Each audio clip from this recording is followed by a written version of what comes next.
OBJ. That's strangely close to Daniel Jones from the Giants. Daniel, is that you?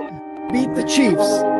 Show me. If the Broncos and Russell Wilson can show me that they can beat the Chiefs, then I will start believing. The crowd up.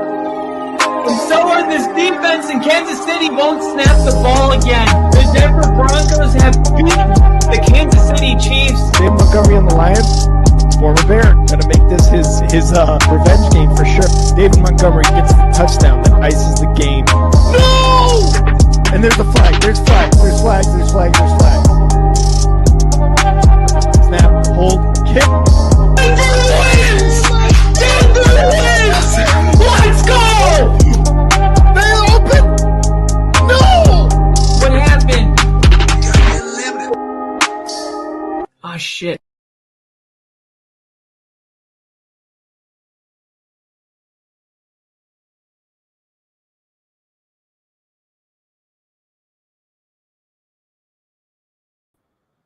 I was talking to myself. Ladies and gentlemen, welcome to Sunday Night Football. We got Aaron Rodgers going against his old team and Jordan Love. Jordan Love is going to start with this Green Bay offense. What a game this is going to be. 3rd and 1, pressure comes. Incomplete. A quick 3 and out. And what are these uniforms the Steelers are wearing? Gosh, those are ugly. Those are terrible. Oh, I found my parfait.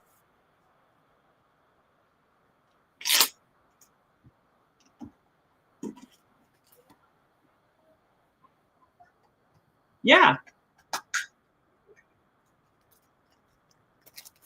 I don't care what anyone says. Parfaits are delicious.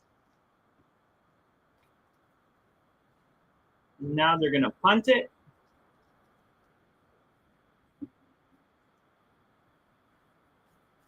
This is going to be returned. And stopped. And stopped in the backfield.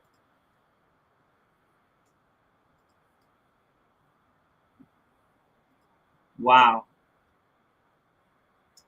This is going to be intense. Look at Aaron Rodgers.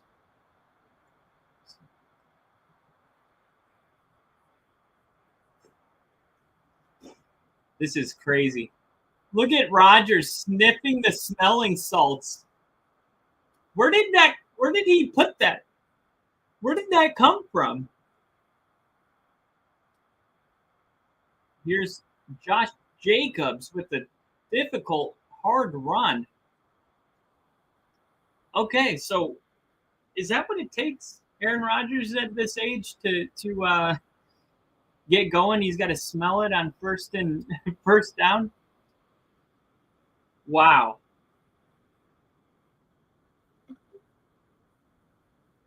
Wow.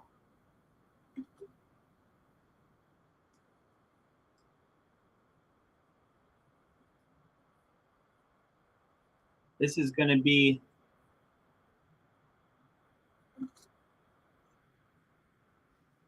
here we go. After first down run, a quick throw. And he's going to pick up like 3 or 4. Wow.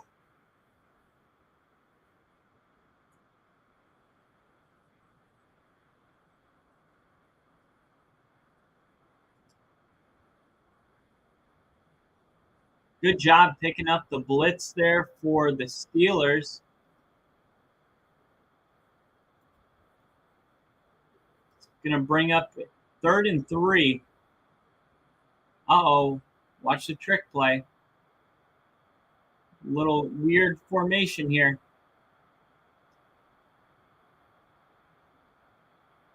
And Rodgers snaps. Rolling to his right. Taking a shot downfield. Wide open. Wow. Rodgers. Wow.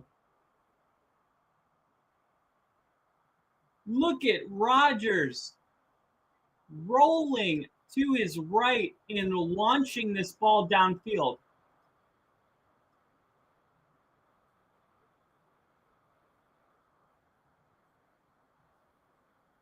Wow. I knew there was something coming right there.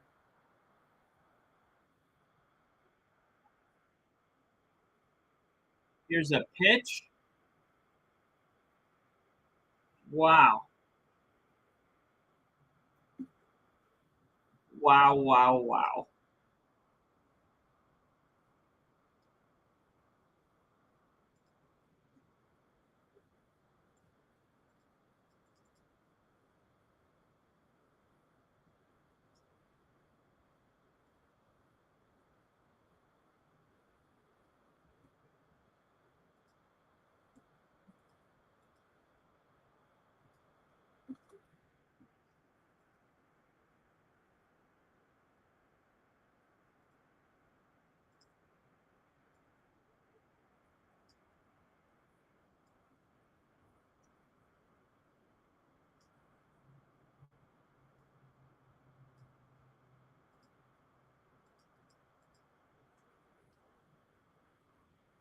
Go back on. Pass interference on the offense here.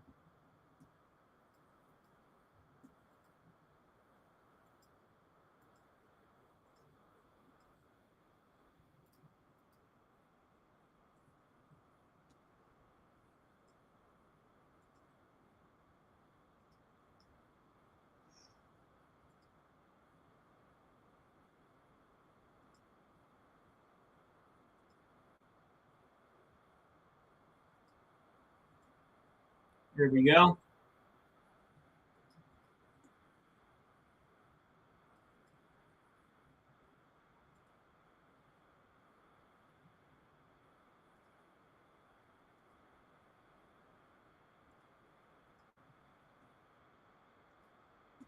Woo! Third down.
All right.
Wow, it worked.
You throw me a spoon? Huh?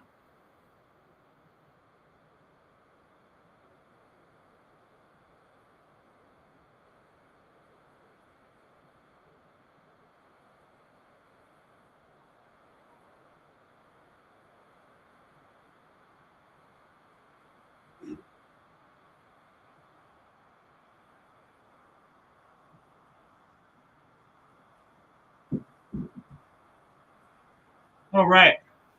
I'm back. Whew.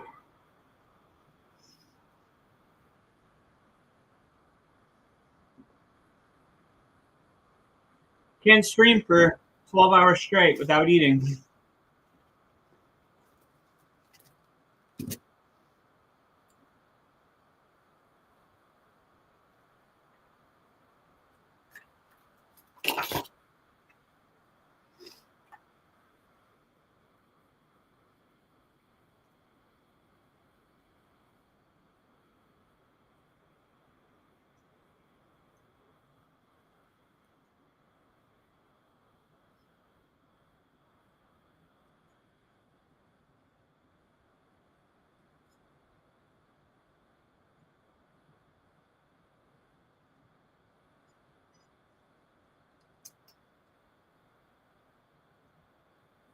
Here we go. 2nd and 5. Quick throw. Caught.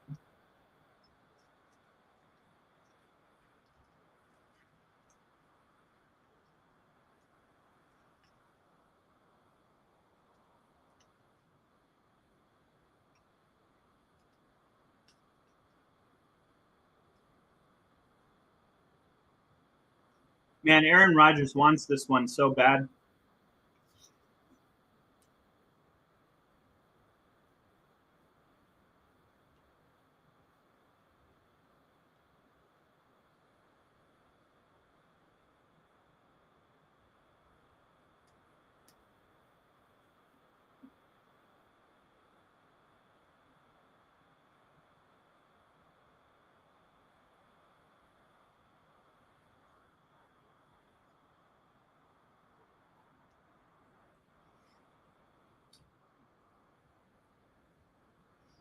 Packers.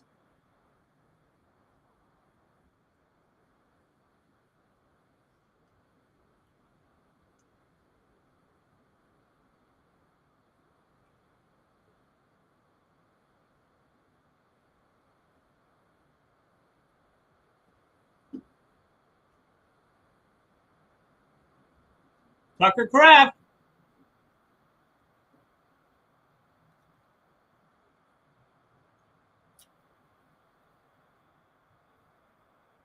I knew it.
All right.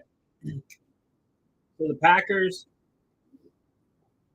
score 7-3.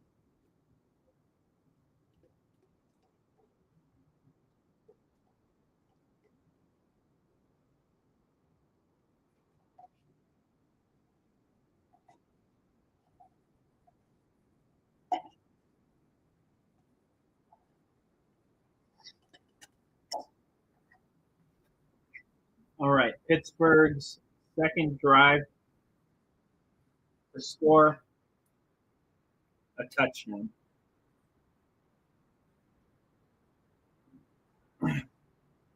We got Darnell Washington. Let's go Jonnu Smith.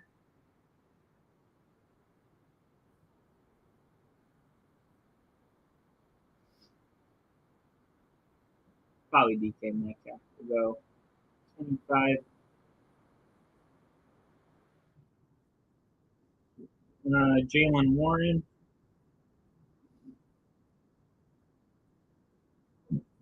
No, let me get to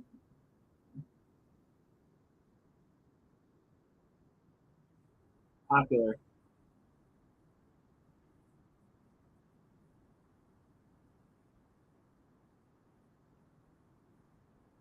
Quarter prep game specials. Here we go. Each team to score one touchdown and one field goal in each half.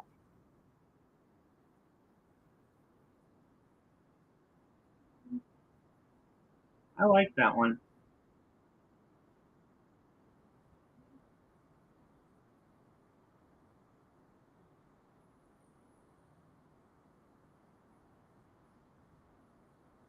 Each team to score one touchdown.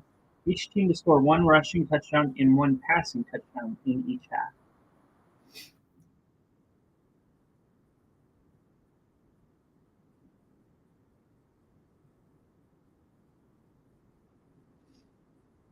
One made field goal in each quarter.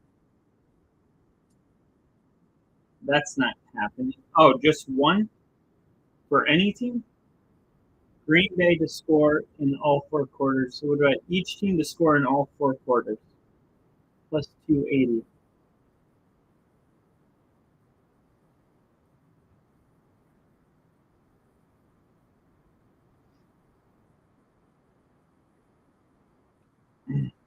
Aaron Rodgers and Jordan Love to each pass for 15 yards in each quarter.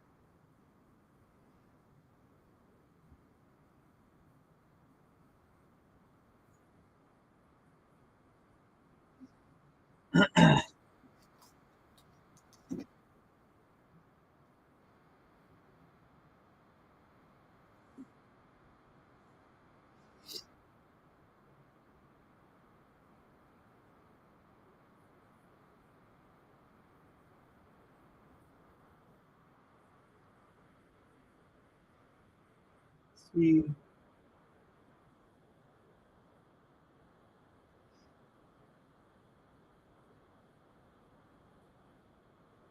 See, player receiving yards, player passing.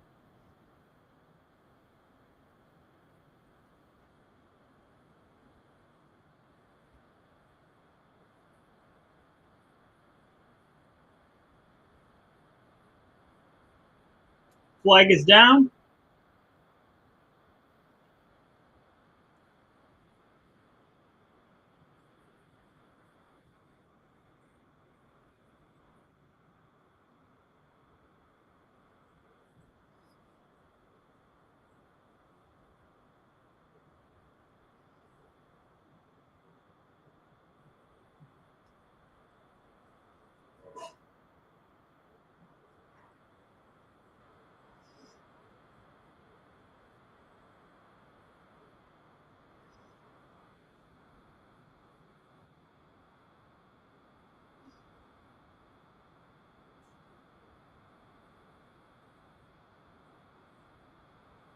Here we go. Aaron Rodgers. Looking to throw. Oh my gosh. It should have been a pick six. Edgerrin Cooper had it in his hands.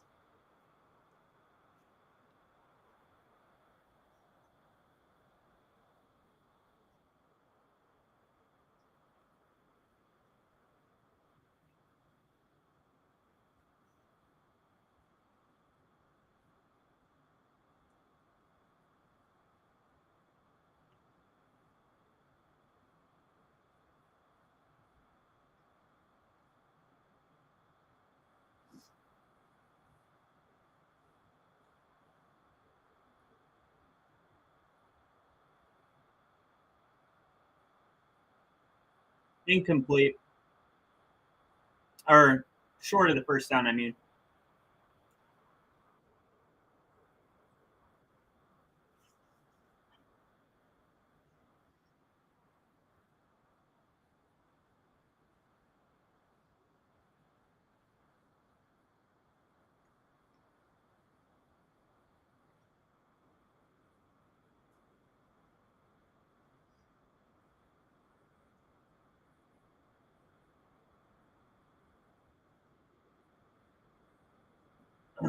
All right. Oh, he muffed it. Packers back on top. All right, I got something in me. Got a little snacky. And I am ready for the chat. I'm back. We got Mom in the chat. They're awful. Mom just comes out swinging. They're awful. Kyle isn't absent. Kyle is absent, just like Falcons offense. Hello, is anyone home? I said I was taking a quick break. We got Daniel Berry Sports Highlights in the chat. What's up, Daniel? Oh, man. All right. Big game for Packer fans all around the world. And as always, for good luck, I present to you Woody.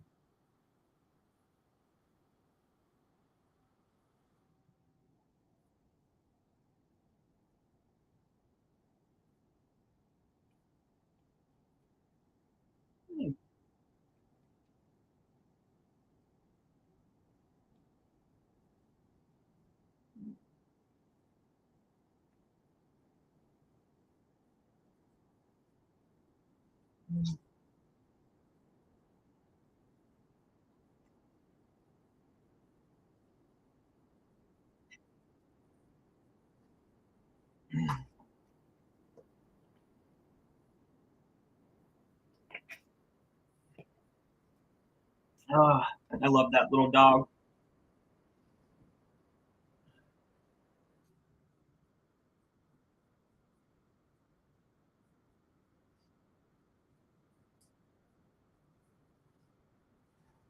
Oh, whoa.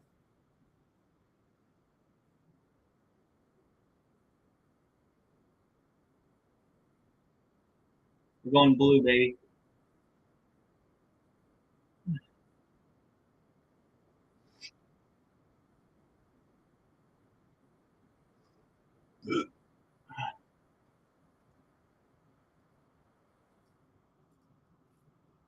Woo! New member. We got Mom and Tyler gifting 5 months. Go green for Green Bay. Okay.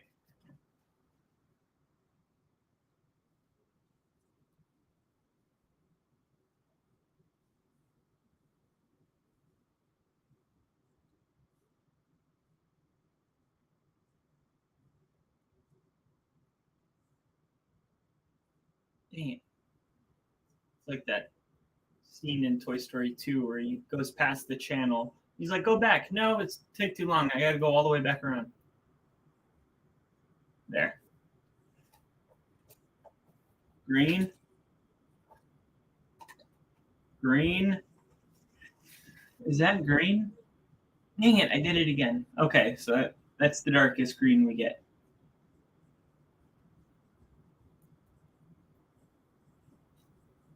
And there, that's as green as we get. And then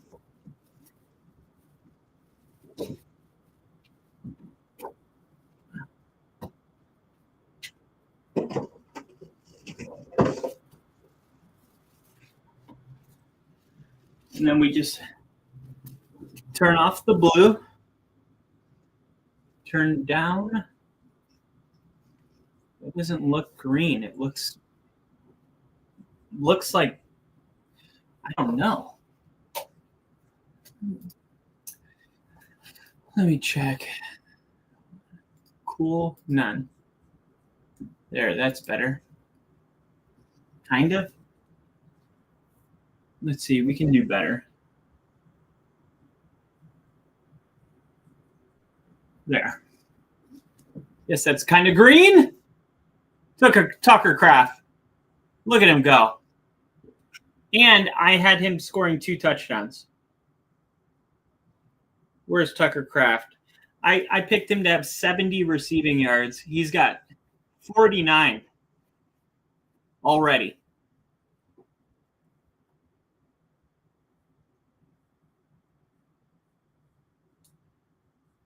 $49 receiving yards for Tucker Craft. This dude's not even just a tight end. He's a pure wide receiver. Look at him. He's turning into just like George Kittle.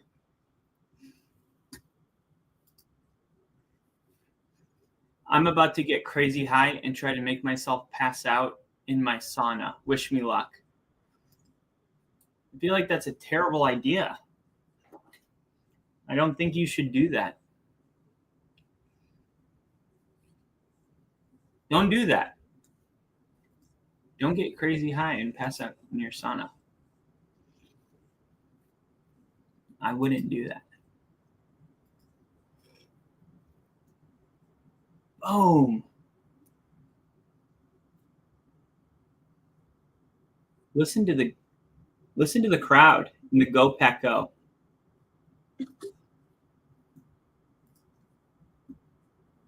Wow.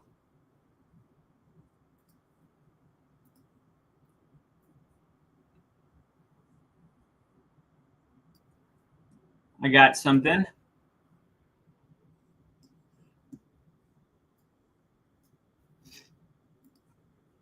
All right. Add file. Here we go. An updated background. This time it's going to be Tucker Craft.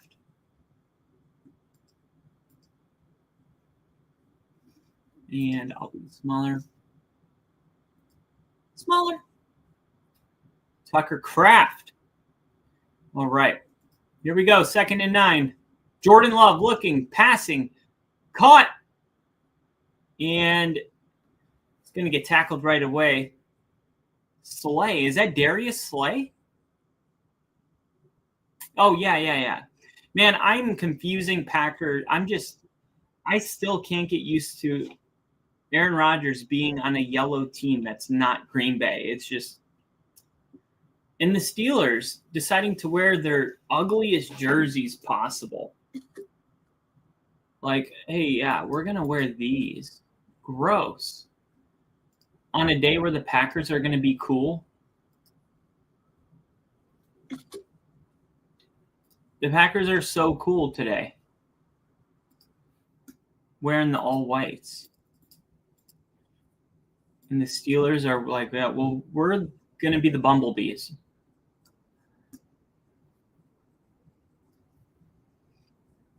And you can't stop us. Bzzz.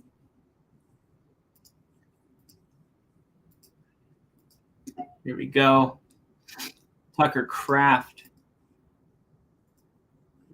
We're gonna make Tucker Kraft the backdrop for a little bit. He's earned it. What a first quarter. 50 receiving yards, a touchdown, another big one. That's not it. Screenshot at, oh, it's at the top.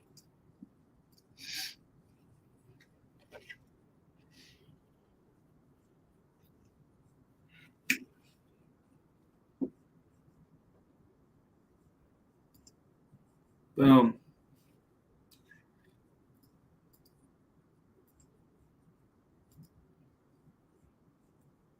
Look at that. And you have the score. I mean, does it get any better than that? That's awesome.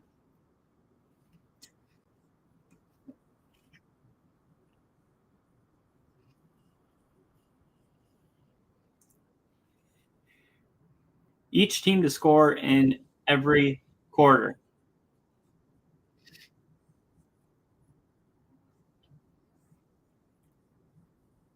Now the Steelers started with, no, the Packers started with the ball, then it went to the Steelers.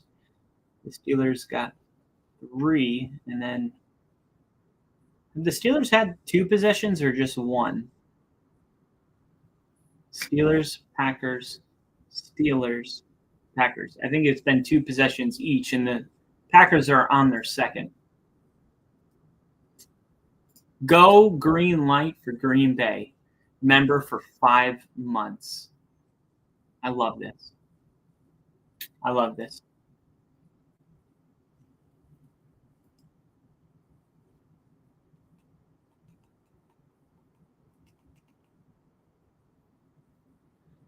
Look at that. Pittsburgh's like, dude, we do bikes. If there's one thing we do, it's bikes. Here we go. 3rd and 10 for the Packers. Emmanuel Wilson remaining the running back. Shotgun. Jordan Love looking. Pressure in his face. Throws this one up. And Dobbs, allergic to the football. Take the diaper off your head, dude. In perfect position. Jumps up.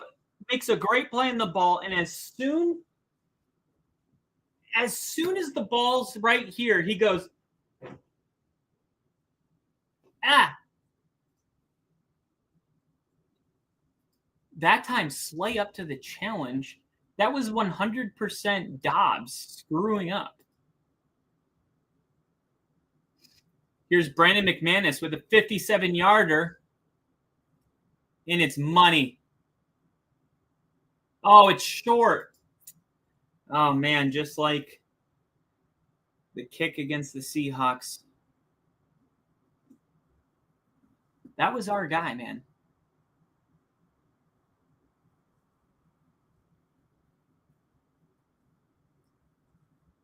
Oh, man.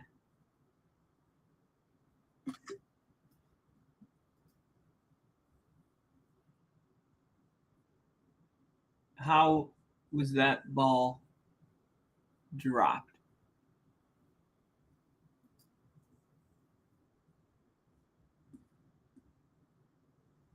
Oh, gosh. How did he drop that?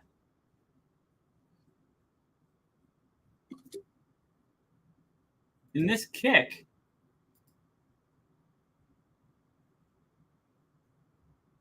man, looked good. Dobbs should devote more time to practicing catches than bundling guardian caps on top of one another. Oh, man. And they finally just showed the view of that missed kick. Honestly, though, not a bad kick. Like 57 is pretty far. That's a pretty far kick. Here is the Steelers now. That's Kenneth Gainwell, who the Steelers, I think, got from Philly, along with Darius Slay. And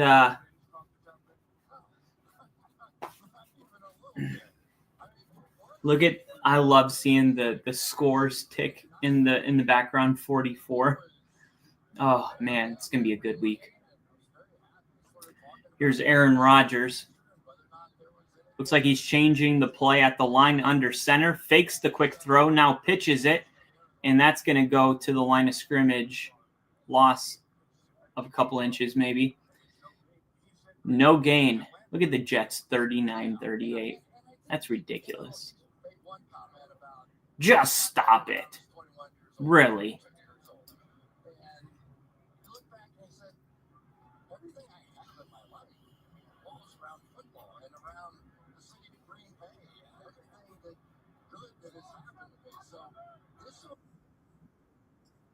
This was a guy. Here's another run. 2nd and 11. And can't have that defensively for Green Bay. You got a team backed up in 2nd and 11, and they're able to run for 9 and make it a manageable 3rd down. Not what you want to see. And side note, Green Bay's 3rd in the league, allowing only 76 rushing yards per game. So an uncharacteristic mistake at a costly time. Aaron Rodgers, shotgun, taking a shot deep. Metcalf, how did he drop that? Somebody make a play.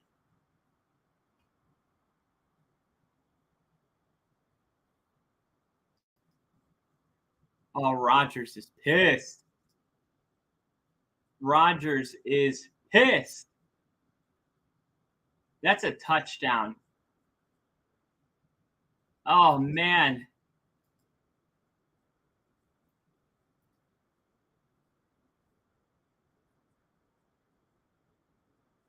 Boswell, snap, hold, kick, good.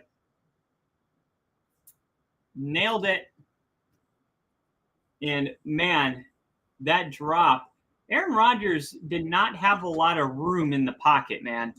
And he delivered an absolute dart. Aaron Rodgers was really in a tight spot.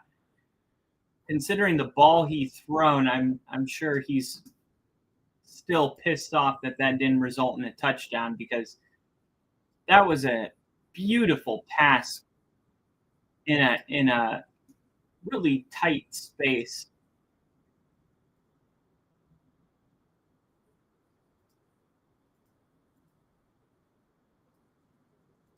Here we go. Screenshot. Look at this. Look at this. Are you ready? This ball, if I just showed you this play and I said, this ball does not get caught by DK Metcalf. DK Metcalf drops this ball. You would say, what? DK drops that? But you can see 24 for Green Bay. He's got that right hand in position, and that was the hand that was able to swipe that one out.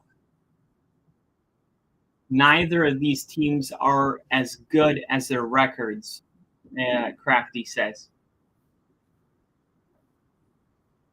Crafty, keeping it real. Well, one of these teams is going to prove you to be correct. And one of these teams, depending on how they win, may prove you to be wrong. But 7-6, Green Bay, the only touchdown in this game. Pittsburgh had to settle for 2 field goals now.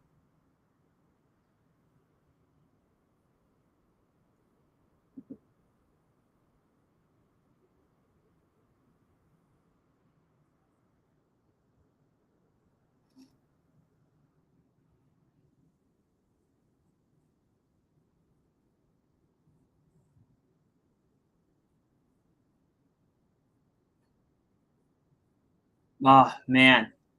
DK Metcalf. The last time we saw the Steelers, it was Thursday night against the Bengals. That feels like it was forever ago because it was about 10 days ago. It was Thursday night, and then they didn't play Sunday, and now it's been another week since then. So it's been a while since the Steelers have been on the field. But one of the biggest complaints of that game was, like, on one side of the ball, you had a 40-year-old quarterback peppering Jamar Chase with targets. On the other side of the ball, you had Aaron Rodgers getting DK Metcalf 3 catches on the entire day. Now, there were a lot of Steeler fans that were just not okay with that type of production coming from DK Metcalf, or the fact that Aaron Rodgers wasn't targeting DK Metcalf.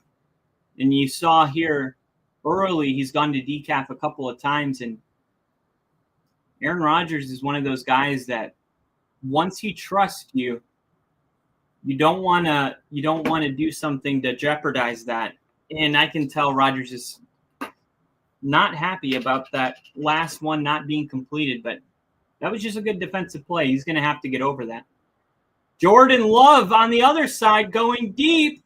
Pass interference. No call. Wow.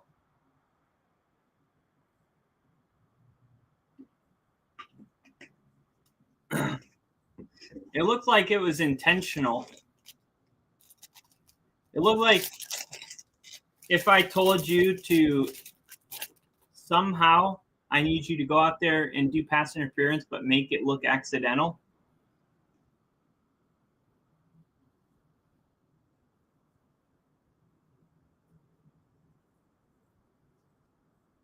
Yeah, good no call.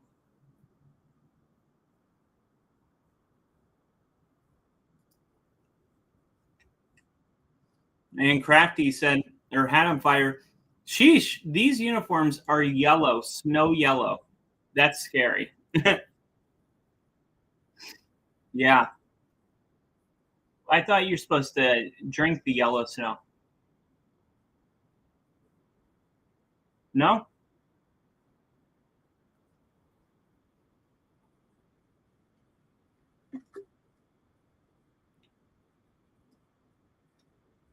We got to get this diaper off Romeo Dobbs' head. Look, the NFL is a multi-billion-dollar organization, company, whatever. They can do better than this. I've seen it. Have you seen what they practice with in college? It looks like, the Under Armour underwear that you would wear? It's got like the hip protector in the built-in like padding. They have something like that goes on the helmets. It's like a built-in padding, but it looks like that Under Armour compression wear type stuff. It looks awesome. This is so silly that we're still doing diapers.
The Knicks and the Bucks. What do you guys think of the NBA being back on NBC? You see, like, the score decal and everything they did. Michael Jordan is doing like a segment now. He said he feels like he needs to give back to the game of basketball. Kind of a refreshing look for the NBA. I'm actually liking it.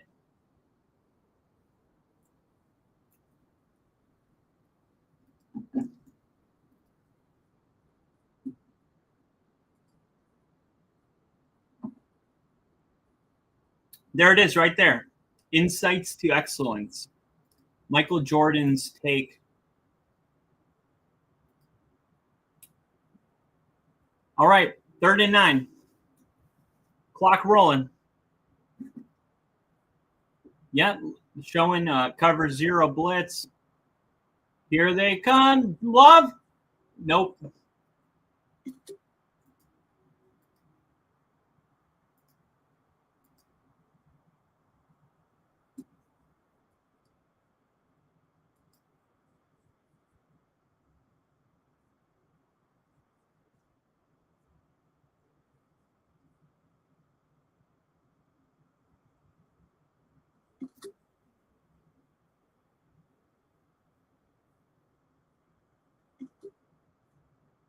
Let's see.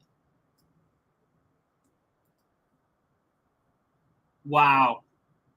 They picked it up.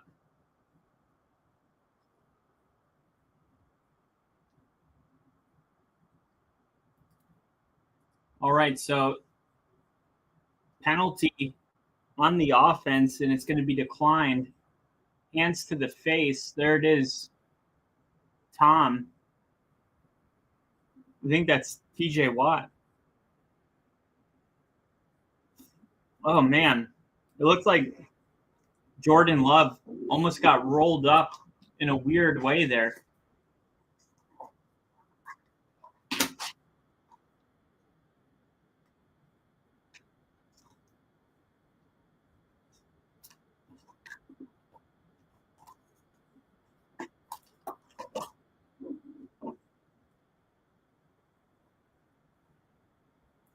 Here we go.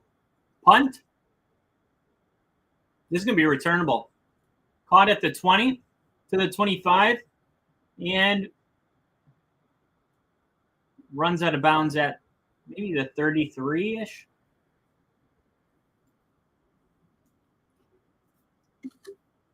Man, Jordan Love got rolled up on pretty weird on that 3rd down. Did anyone else notice the way Jordan Love got rolled up? He's lucky he's all right.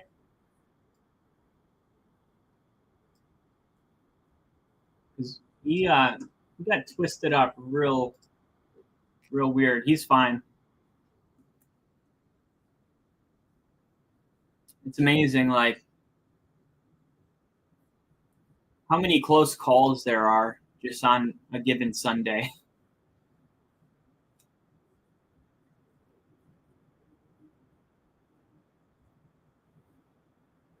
Here's Aaron Rodgers faking the handoff. Going to throw it on 1st down. Is that Pat Freiermuth? No, that is some white dude that I've never seen before. I love that he's wearing number 15. That's pretty cool. Who is that? Good job protecting the football at the point of contact, making sure he picks up that 1st down yardage. Now Rodgers is 6 for 8 for 72 yards. And both of the incompletions could have been caught. Warren on the pitch picks up a couple. Man, Jaylen Warren definitely left a lot to be desired this year. We saw a lot better football from him 2 years ago and even last year.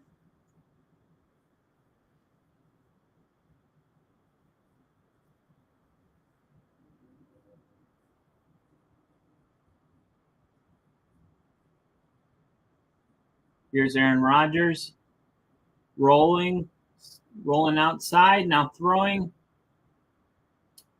And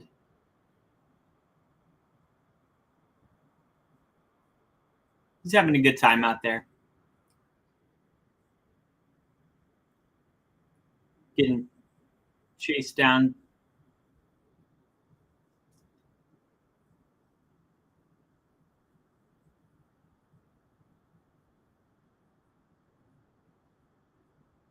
All right.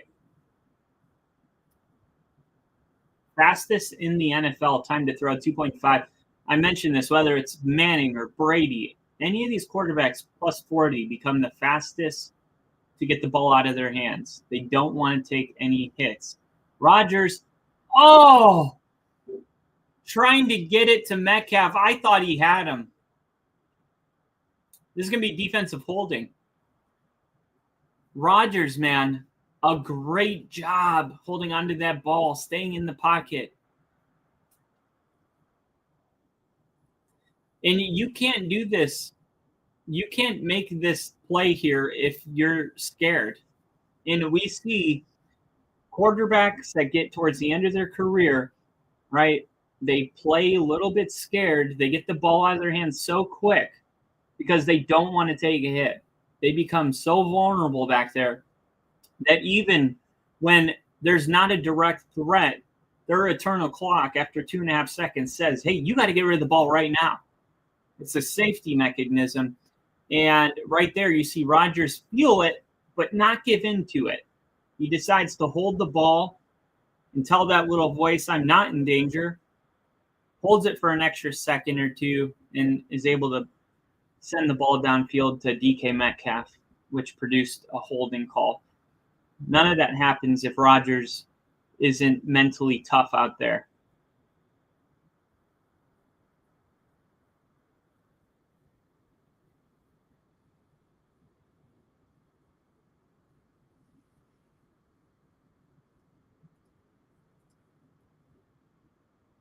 No wonder Dobbs can't catch anything. He's weighed down by the 80 Guardian helmets.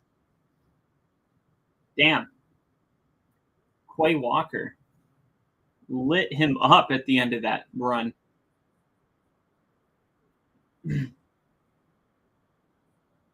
That looks like Hawaii to me.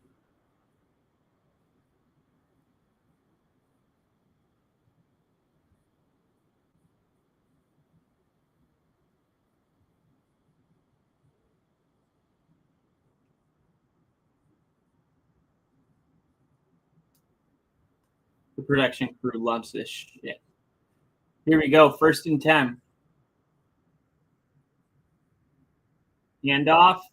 Nowhere. How's that for a soccer goal run? Kingsley says, okay, now Chris Collinsworth is just going to take my whole line. Never mind. Forget it. Just forget it. I wasn't saying anything. Whew. 2nd and 15 now. Last time it was 2nd and 15. They were able to run for 9. They're going to run a screen here. Every team has these screen calls, but aside from the screen, it's these passing plays that are just an extension of the run game. And the Steelers didn't have the balls to run it on 2nd and 15 like they did last time, but they end up running one of these pass plays and only gets them a yard. Highly predictable. Every 2nd and 15 is a screen. So play clock runs down. Rodgers had to snap it. And this is kind of what happened last time. Let's see if they go for it this time. And the Steelers are like, hey, man, we can still take a lead by kicking the field goals. Let's just take the points. You can tell Rodgers is wanting more than that.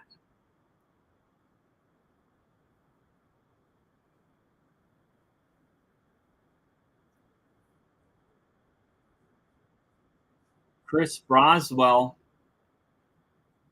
Wait, we got movement before, and this might be on the Steelers. Oh my gosh. How do you have that?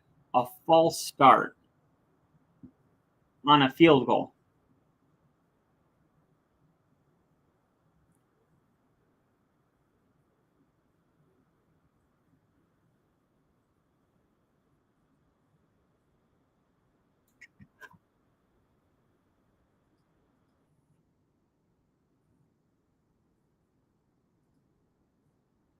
All right. Try it again from 5 yards deeper. Snap, hold, kick. Never a doubt about it.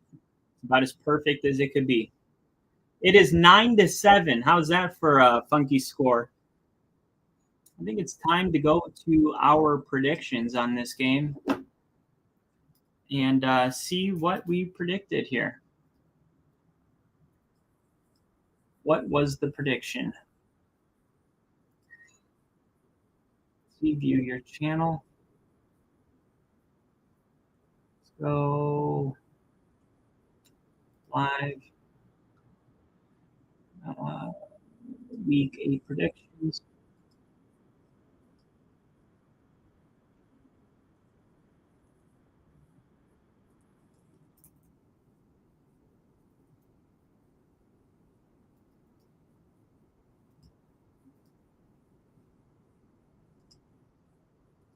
Now, Lil E, I believe it was poised that, and some of those are not injury limited. Some of those were just coaching decisions. I'm not really interested in problems because the coach just didn't start the right people. That's on you. Like if it's an injury, that's Right. one thing. But the Steelers, they still trying to figure it out defensively. They're not set in stone. Have a killer instinct, dude. He got all of the points. The Steelers get the win. This is the way it works. The quarterback that has been on that team for 18 years facing his old team gets the win, unless it's Peyton Manning returning to Indy. Then he just cries the whole game. He can't get anything going. It was too emotional. But Peyton Manning's got, he's got not to say Rodgers doesn't have a great heart, but I feel like Rodgers is a little more cutthroat than Peyton Manning. Like Peyton was overwhelmed by emotion. I think Aaron Rodgers, he says he's sensitive, but I think he's a little more like people call him an asshole. I think that's a necessary trait if you're going to win games like this. You can't get into your feels or you'll end up like Manning in those years where he played the Colts. Mm-hmm. He's got to just kind of the way he's approaching it's just another game is perfect, but it's not. And we all know that. He doesn't need to say it. We know it. And I think the Steelers are going to get the win at home. And I don't think for a second that the Steeler players don't know what this means to Aaron Rodgers. 100%. And similar to Dennis Allen with the Bears against the Saints last week, right? Kevin Byard, who's been in the league for several years as a safety, was like, he never mentioned once about how important this game is. But as a veteran who's been around coaches and the league for so long, we know that it meant something to him. This is why Aaron Rodgers only has one Super Bowl, because he doesn't have a killer instinct, dude. He goes into this game and he's like, it doesn't really mean much. It's not a revenge game. Jordan took every little thing personally and won 6 championships. Tom Brady took everything so seriously and won 7. I think I get where Aaron Rodgers and similar to Peyton Manning or whatever, Ben Roethlisberger, all these guys, I understand that you don't want to hype this up or make it too big, get a little too big for the shoes that you're in this one. Dude, fuck it. Go all in. Take this personally. Remember back to when the Packers were basically like, we got Jordan Love. Fuck you. You're not getting a wide receiver, but Jordan Love is, right? Like, right. Why not? Yeah. Like why not get that, that those feelings that you had when you were talking to the media when you were still a Packer, talking about all that and I don't hate Jordan Love. Obviously you probably don't hate him, but you don't like that they didn't go with a wide receiver for you. Get all that, throw that into your game plan, and why not say it to the media? Why not go into it? I think I know, because remember the way Brett Favre treated Aaron Rodgers?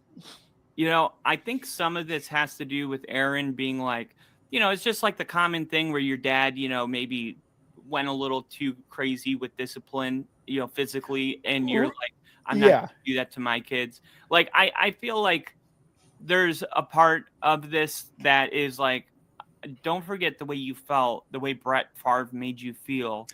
And don't keep that going. Don't do that to Jordan Love. And I totally get. I guess what I'm just saying is like, oh no, I hear what you're saying. Fully. Yeah, just generate that hate, generate that passion for it. Yes. Like, and maybe he is just saying this to the media, and in the back of his head and in his own mind, he's like, I'm gonna fuck this team up. Fuck the Packers, right? Like maybe that is what it is, but Brett Favre went to a division rival. He's like, I'm the Steelers. You know what I mean? Exactly. So why would there be? Because he said, why would this be more? And he's like, because of the Brett Favre. And he's like, Brett Favre went to the Vikings. He's like, Jets too. Yeah. But, and I totally get that too. I just wish like some of these guys like had a little bit more fire in them when they're facing their old team. Rick wanting more fire from Aaron Rodgers going into this game. Bad drop right there by Tucker Kraft on National Tight Ends Day. What's blowing more tonight? The refs' whistles or both of these offenses? Oh, man. I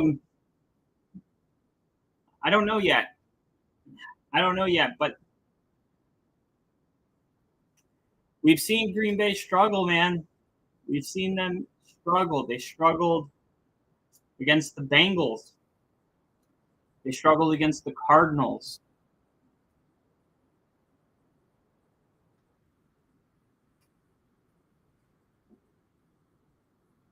That's a really cool statue of Mr. Rogers that I didn't know existed before today.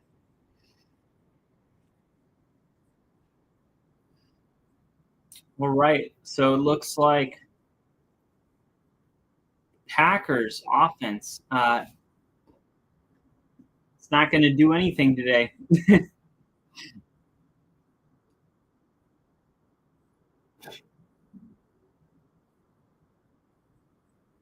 What is this? The Steelers' fifth drive.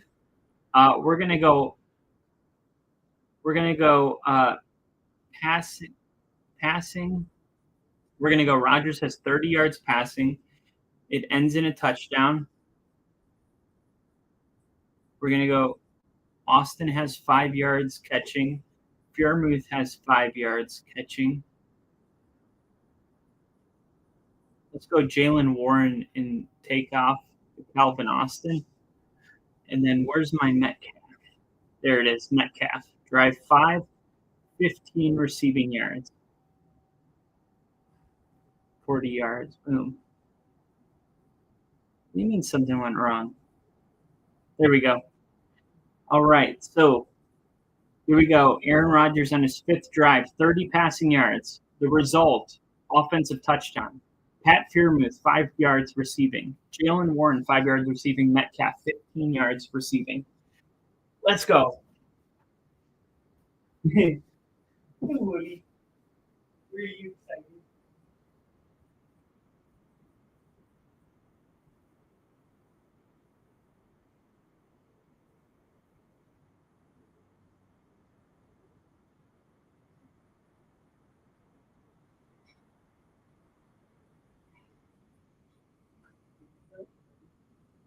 It's about to be halftime.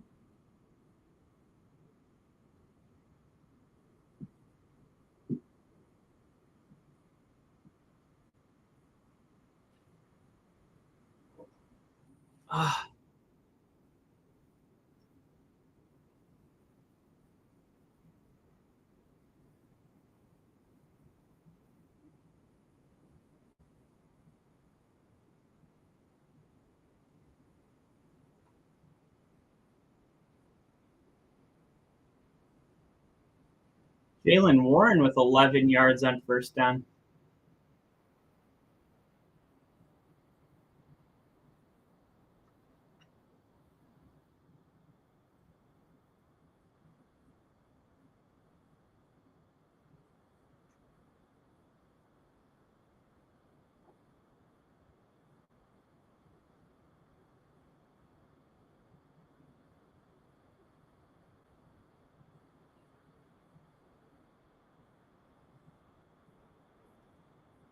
Fans are booing the spot. Yeah. Oh, wow. Look at Warren choosing violence at the end of this run.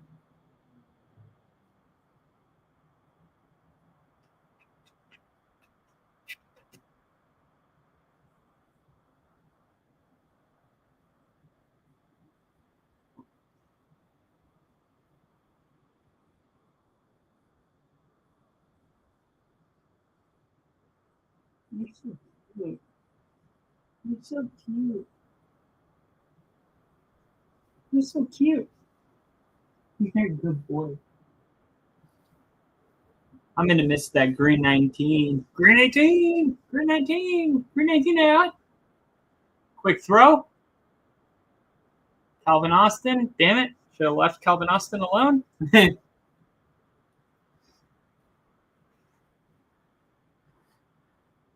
2 minutes, 25 seconds. All right.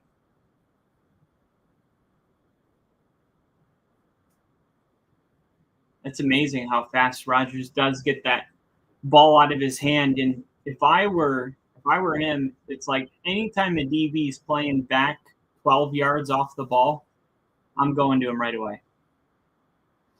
Kenneth Gainwell trying to get the corner. Wow. And this is crazy. That's the jumbo package that we were just talking about. Buffalo runs the most jumbo. Well, they throw from jumbo more than any team in the league.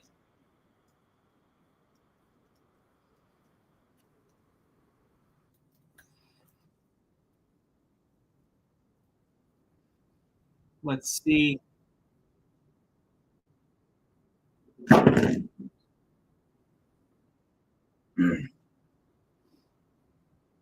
And here's optimum pass run ratio in the NFL.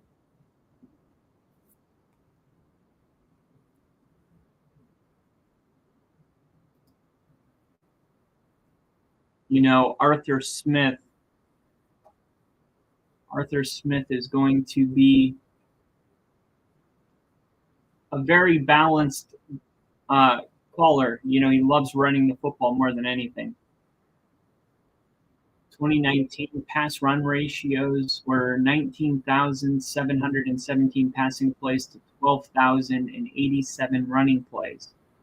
This corresponds to a passing play percentage of 62% and a pass run ratio of 1.63. This is a higher pass run ratio than reported on ProFootballReference.com.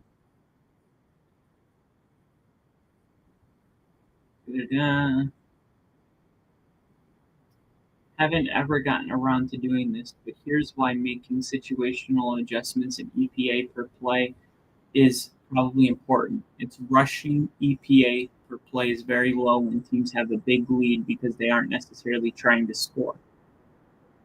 Yep.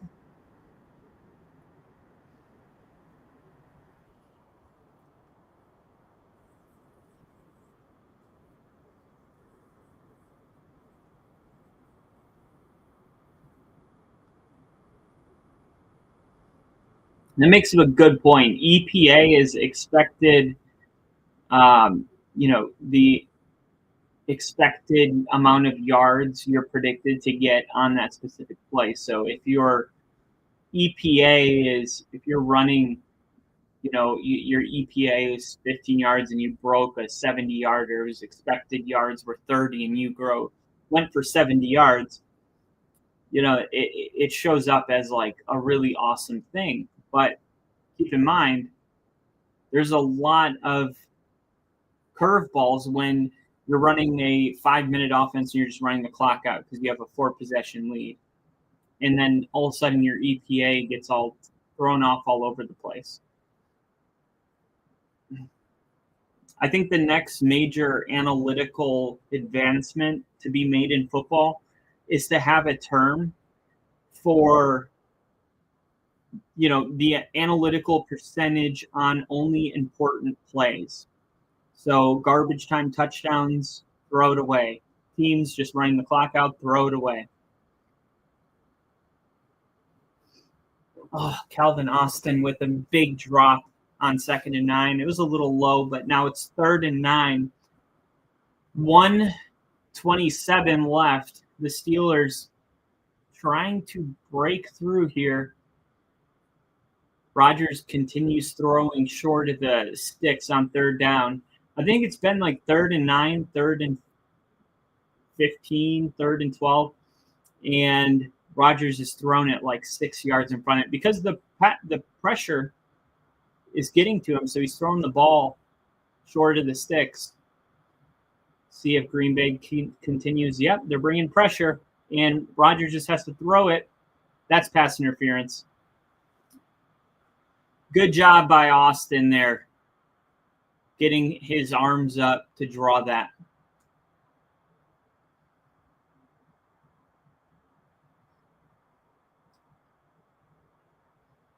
Matt LaFleur, not happy.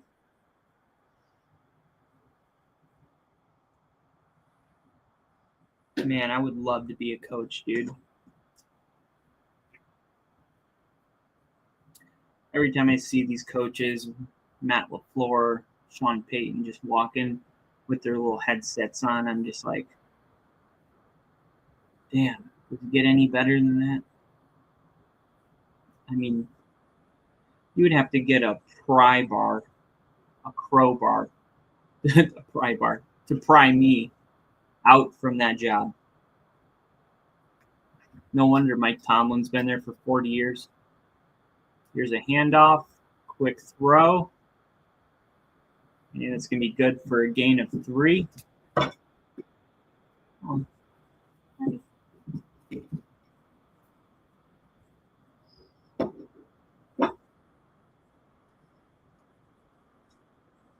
Making roasted chicken and veggies to eat when you get hungry later.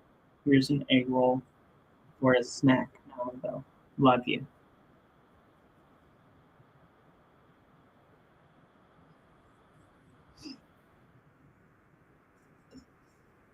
It's the little things.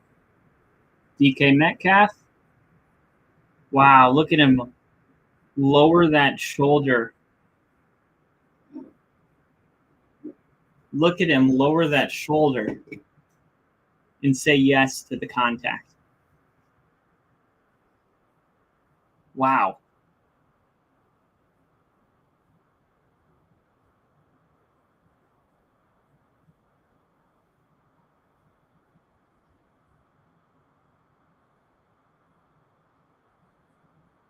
Look at this. This is going to be a jump ball to Metcalf, top of the screen.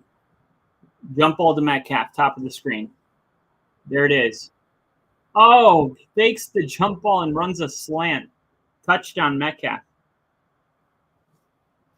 Wow.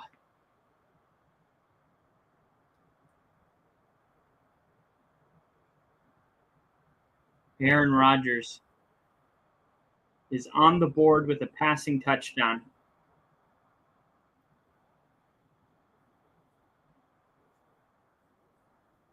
Everybody's been talking about how bad Aaron Rodgers wants this, and not a lot of attention has been on how bad Matt LaFleur wants this. And I think the Packers about to go down 9 points here.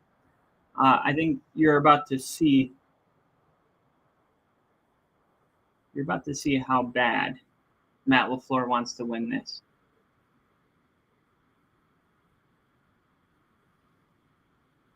Let's see. 34 seconds. Let's see. Green Bay Packers.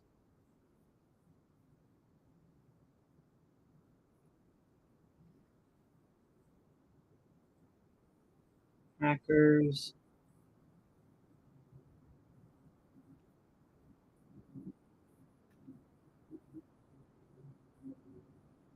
Where's the Packers' next possession?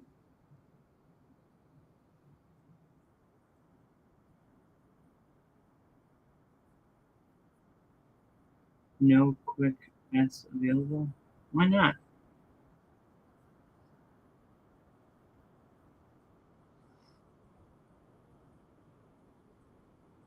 Quarter props. Here we go. Second half.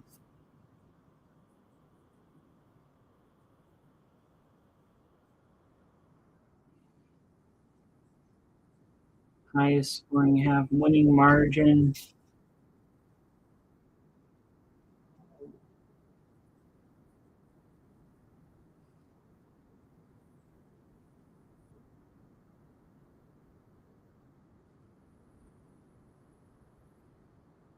No, it's so lame that they closed it. I wanted to bet on the Packers getting a field goal.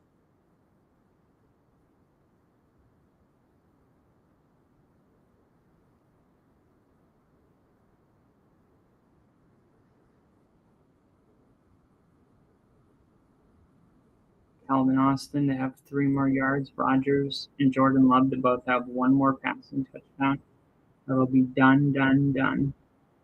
DK is going to have 3 more yards. Done. Tucker Kraft to have 30 more yards in the second half, 20 more yards in the second half. Matthew Golden has -1 yards. Need him to do something. Christian Watson to get 10 yards. Fireman to get 10 yards. Warren to get 5 yards receiving. Overall, it's looking pretty good. You know it's not looking good. Each team to score in all 4 quarters. But if the Packers, I swear, if they come out here, take a knee, and run their happy asses to the locker room, I'm going to be mad.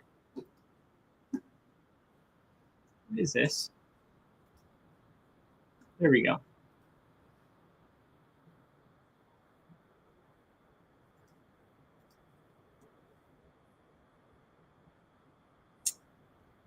Wow.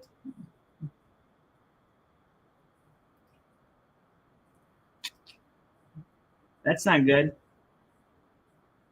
Draymond Green is acting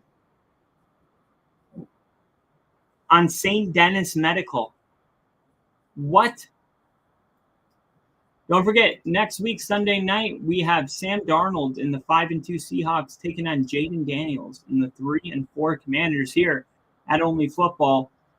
34 seconds left in the first half. Jordan Love in shotgun, stepping back, looking, firing. Josh Jacobs there to catch. He's going to pick up 9 yards, get out of bounds, and we know kind of what we're working with Brandon McManus. The accuracy was perfect on his last kick, but the distance was not there. It was so short that I didn't even recognize he was short on that kick. So I would say if it's 55 yards, you Packers are good to go.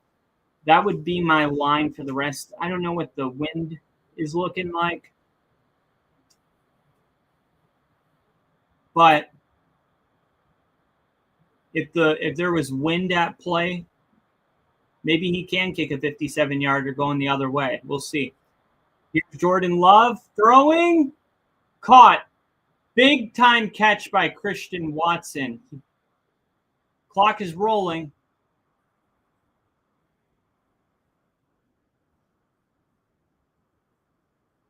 That's a catch. That's a catch. Christian Watson, that is a catch.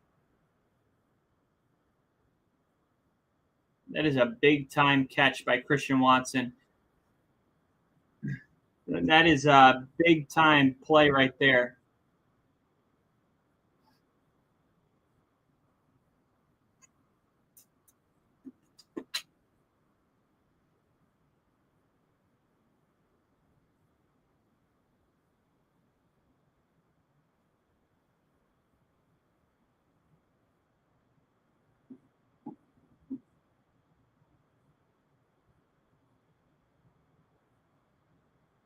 Steelers have scored on every possession, it seems like. Here's Jordan Love. Looking. Going to give it back to Josh Jacobs. And there's a flag that's going to stop the clock temporarily. And Josh Jacobs not happy with Peyton Wilson's. Jeez, these refs, they're like, well, those that can't do, preach. Oh, wow. Face mask on TJ Watt. And now they're in McManus's range. Let's see. Yeah. Sometimes you wonder if those type of plays happen every single play. And sometimes they get seen, sometimes they don't. That time it does. And it might cost the Steelers 3 points. And I'm just really glad the way Green Bay's playing this. Because it should matter getting it from 9 to 6 points. That should matter. And if they take a knee and run away, look what they would have been giving up. Quick! What are you doing? Oh, Heath. They had Tucker Kraft as well. And they're just going to call their timeout here. And 45-yarder for McManus coming up.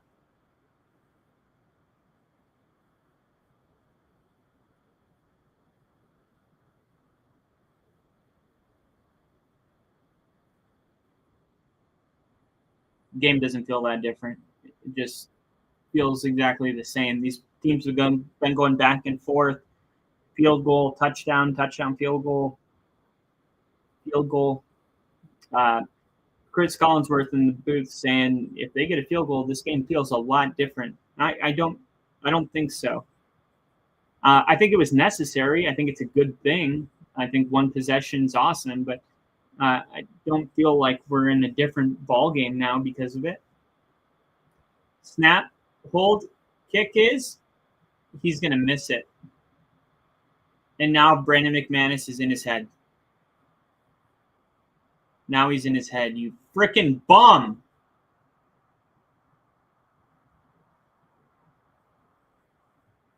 He missed his 57-yard field goal. And, man. Rodgers is like, it's okay. He wasn't a kicker for us when I was there. I can cheer for that. Speaking of, where is Aaron Rodgers' longtime kicker? Ryan Longwell? I'm kidding.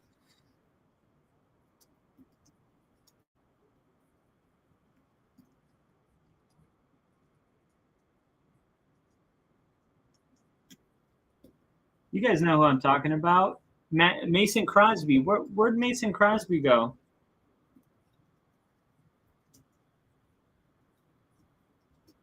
Mason Crosby lives in the Nashville area. What? Mason Crosby lives here? I'm looking for a guy that lives in my backyard. Mason Crosby now lives in the Nashville area after retiring from the NFL. Let's see. I'm going to look up where in Nashville he lives.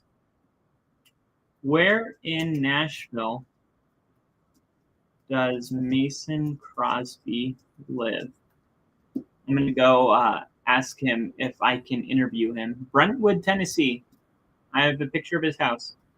Wow. You guys want to see it?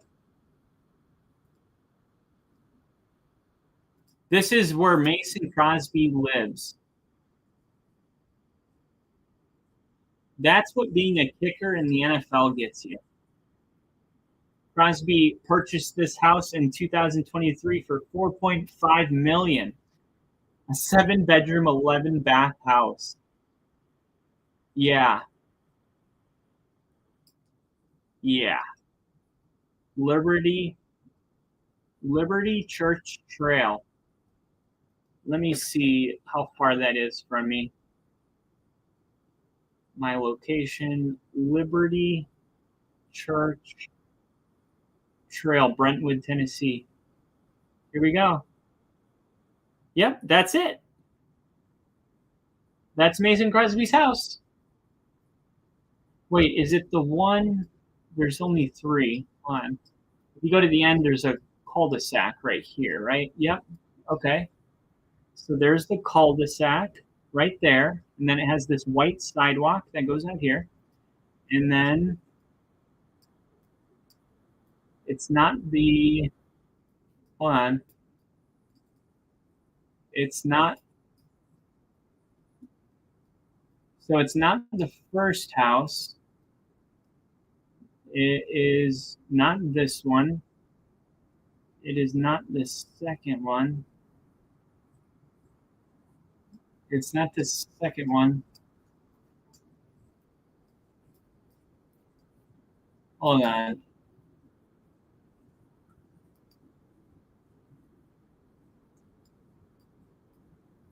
Oh, it is the second one.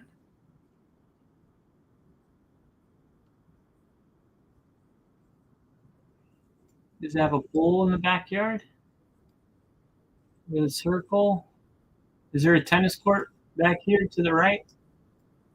Yep, that's it. Right to the left of that is, okay, that's it. 10004. That's easy to remember. My mom's birthday. It's blurred out, and it's blurred out on Google Maps, so you know that he lives there. All right. How long will it take me to get there? 27 minutes. All right, guys, I will be doing this on the road now. I will be streaming the second half of this game from Mason Crosby's living room. We are going to see how he feels about this game. No doubt he's watching, and we are just going to go get some insights onto his thoughts and feelings on this one. We got Liam in the chat. Liam, how are we feeling about your Steelers? I can't believe we live that close to Mason Crosby. I wonder what's the non-weirdest way. I could just look up local churches in close to this area.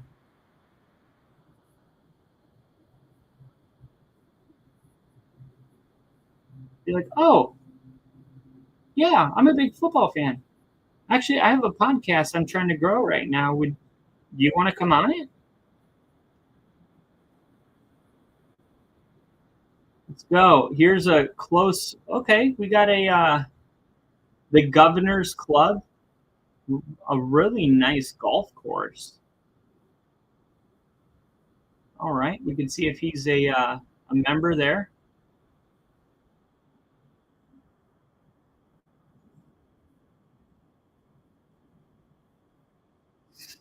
That's so crazy that I was just like, what's Mason Crosby up to? And I had the address to his house in less than 5 minutes. I don't know if I like that. I'm not a weirdo. I'm kidding. But there's definitely some weirdos out there.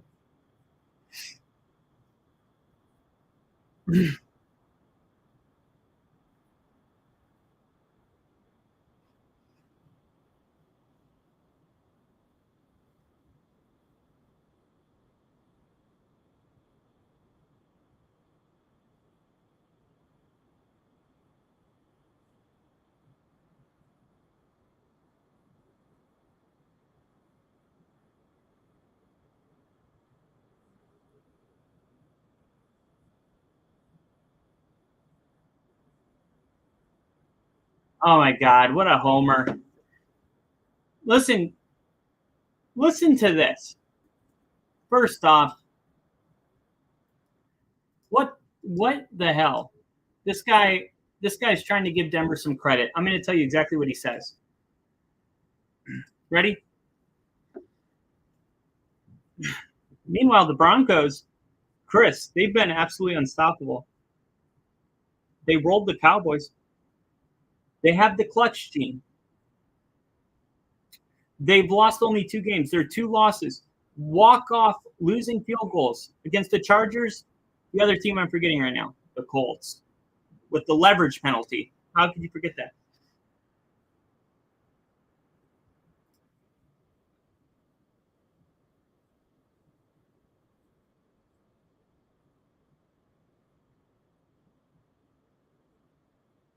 They have the top defense in football. They sack the quarterback better than anyone in the sport. And the top 5 running game. And you know Bo Nix and Sean Payton got that passing game down. I think the Broncos are for real. Then McCourtney goes, I think that's great and all, but Drake May. Like, dude, okay. I want to be as friendly about this as possible. As a guy that actually picked the frickin' Patriots to win 10 games this year and perhaps maybe even win their division, I can go back and play the tape. I spoke this way about the Patriots going in. Partly because I thought Drake May was going to make a big jump, right? Secondly, because I thought Mike Vrabel was going to bring a lot of consistency to the program. Thirdly, because they have the softest schedule I've ever seen, ever, in any year. Let me tell you this schedule. Are you ready? This is who the Patriots have played. The Raiders, the Dolphins, the Steelers, the Panthers, the Bills, the Saints, the Titans, the Browns, the Falcons, the Jets, the Bengals, the Giants. Then they have 2 tough games, the Bills and the Ravens, then the Jets and the Dolphins again. How is that possible? Look at this. Look at this. Look at this schedule. This is their whole entire season so far. The Bengals, I'm going to just count easy games, okay? Bengals, Jets. 49ers is a tough game, but they got blown out 30-13, so we'll leave that alone. The Dolphins, they lost that. Okay, no, that was last year. Hold on. 2025. Okay, here we go. Week 1. The Raiders. Okay, they lost. That was an easy game that they lost. So, I don't know. The Dolphins, another easy game. The Steelers, lost to the Steelers, but you could say the Steelers are tough. So, we'll throw that over to the irrelevant. Panthers. The Bills, that was their first big win of the season, and everybody was like, oh my God, the Patriots are absolutely the real deal, even though it's a week-to-week league. And yeah, the Patriots win over the Bills was a big deal, but let's not forget the Bills lost to the Falcons, and the Falcons lost to the Panthers 30-0. So anything can happen. I'm just saying it's just one game. Like, let's not take all of the terrible losses and just throw them away. Like, they lost to the Raiders. That's embarrassing. They lost to the Steelers. That's embarrassing. Not embarrassing, but it's just not like, oh, yeah, this is a for real team. And then they beat the Dolphins, who we think is one of the second or third worst teams in the league. They beat the Panthers, and that's it. And then they got to that Bills game and beat the Bills.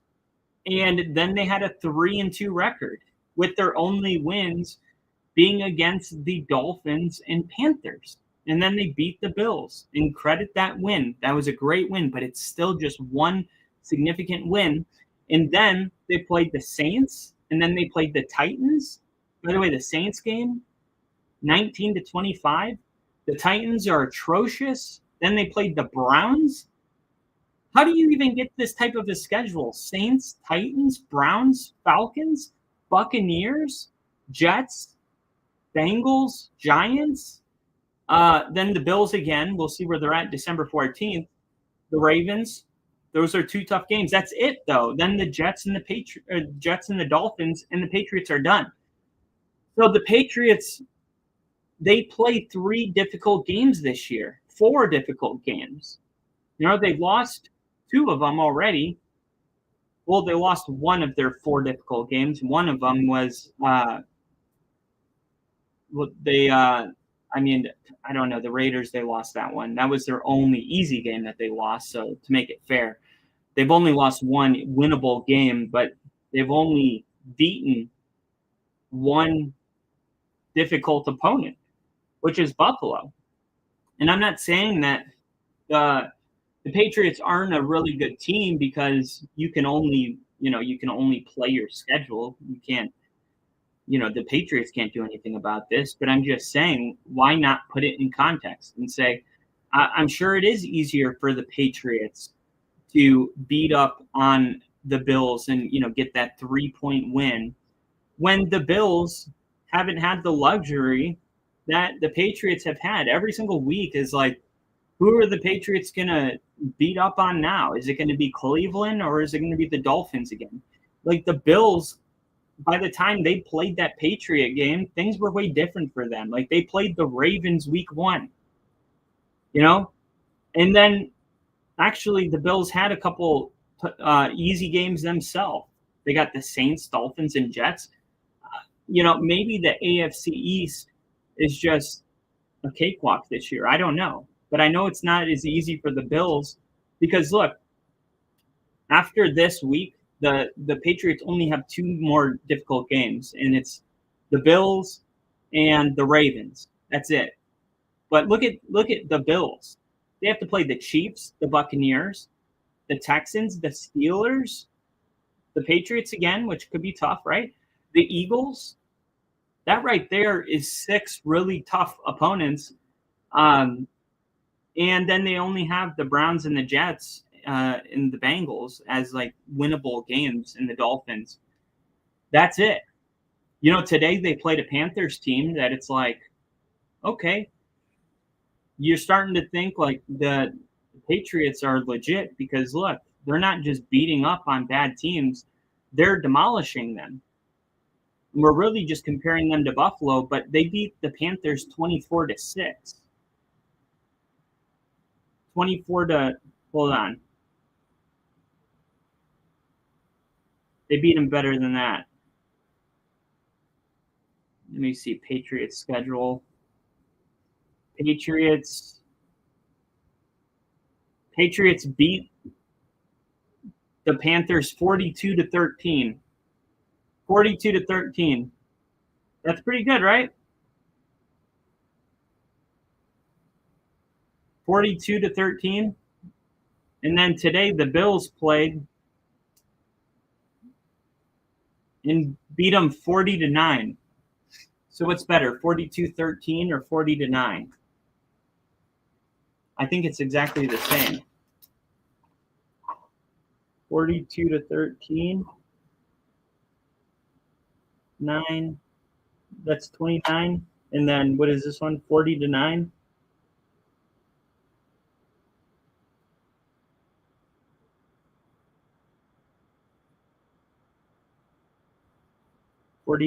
That's 31 points. Yeah, so Buffalo beat the Panthers by 31. Patriots beat them by 42-13. No. 31. The Bills won by 31. The Patriots beat the Panthers by 29. Long story short, it's really hard to say like the Patriots are a Super Bowl contender when they've only played one game against a Super Bowl contender. I need to see more.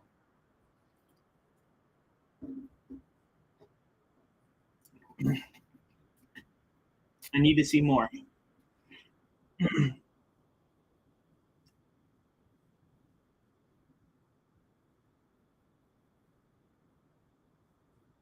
Here's Aaron Rodgers and the Steelers starting with the football here.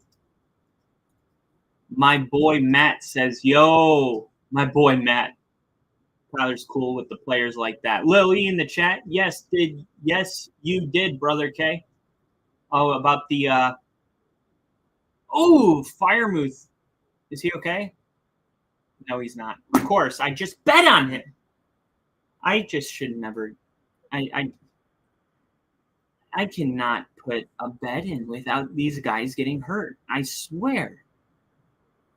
It's as soon as I throw it in. I knew it too. As soon as he got hit, I'm like, oh, he's going to be like, oh, my oblique hurts. Look at this. Boom. Gosh. How did I know that was going to happen? As soon as he got hurt. Jeez, he's still down. Well, hope you guys didn't have any bets in for Pat Freiermuth.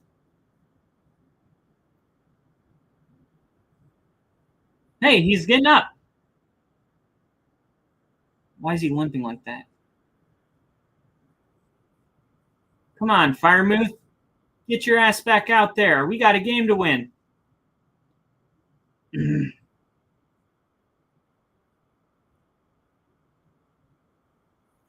Freiermuth's going to be the only thing that didn't hit. All I needed was a couple more things, too. Each team to score in all 4 quarters got ruined because of the missed field goal, too, thanks to Brandon McManus. 3rd and 8. This looks like a free play. Rodgers throwing, and there is no flag. How is that not a free play? Where is the – what? How is that not a free play? Dude, I swear. I thought it was a free play. How is that not a free play? That's not a free play? I don't understand the refs missing this shit. I'm sorry, but how are you missing it when we're standing on? How can they do this? No, they're not allowed to conference and throw it after the. What I think they should be allowed to do this, but when did that become acceptable? When are you allowed to throw a flag that is a pre-snap penalty? Well, then what's the huddle about? That is not good enough. Look, you see what the SEC, it would have been 3rd and 3.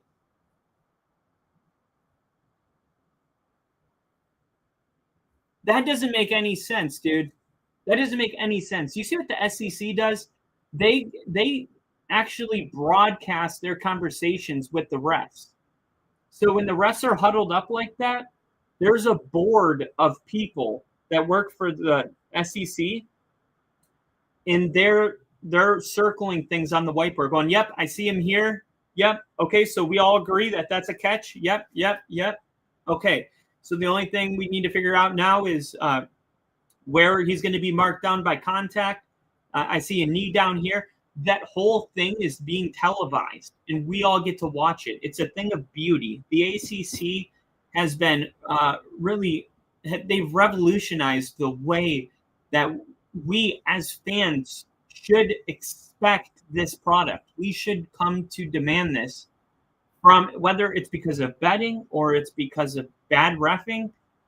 We should be demanding this level of officiating, and the SEC is giving it to their fans. And I just got to give them a round of applause, the SEC, for being the pioneer of this, because it is not. It's the ACC. It's not the SEC. It's not the NFL, the NBA. It's the freaking ACC saying, if we can do it, anybody can do it.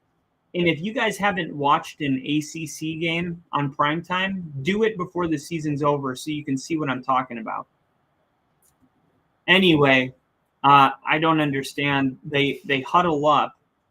You can't throw a penalty that wasn't thrown, a pre-snap penalty, after the play.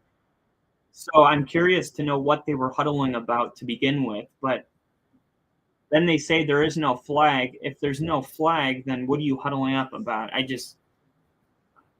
least they could say there is no flag for roughing the passer. You give us something. But it's just communication. That's all fans are asking for. Just communicate.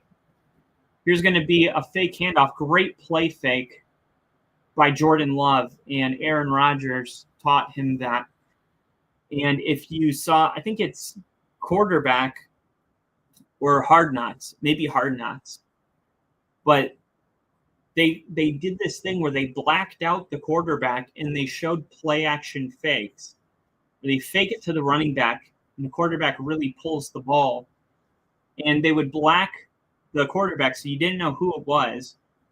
And just based on how realistic it looks, you had to guess, like, oh, that's Aaron Rodgers. That's Zach Wilson.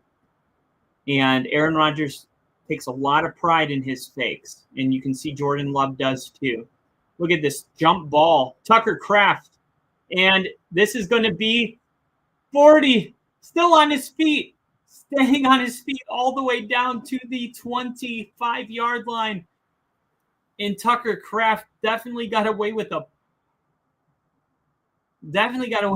push-off at the top of the route. Look at this.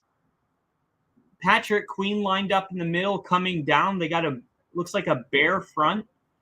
They bring the entire house, and he knows because of the blitz, I got man coverage.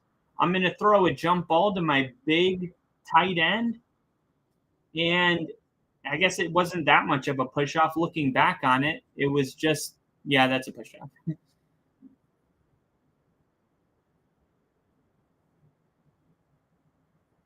Tucker Kraft at 108 passing yards now.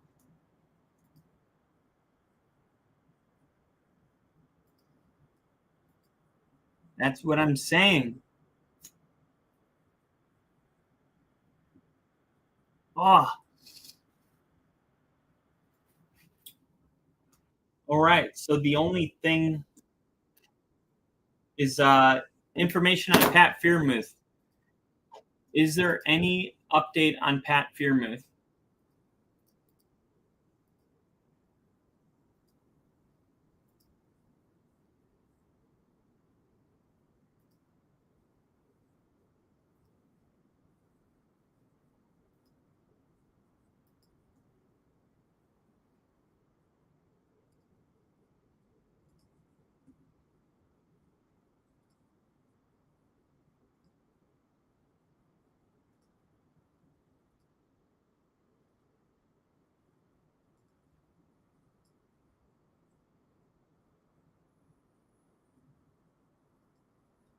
Who knows? Who cares? So we took the band down to Colorado where she took me by the hand. Oh, even in your doubts, it's okay. Take into account that it's all about to change. Who knows? Who cares?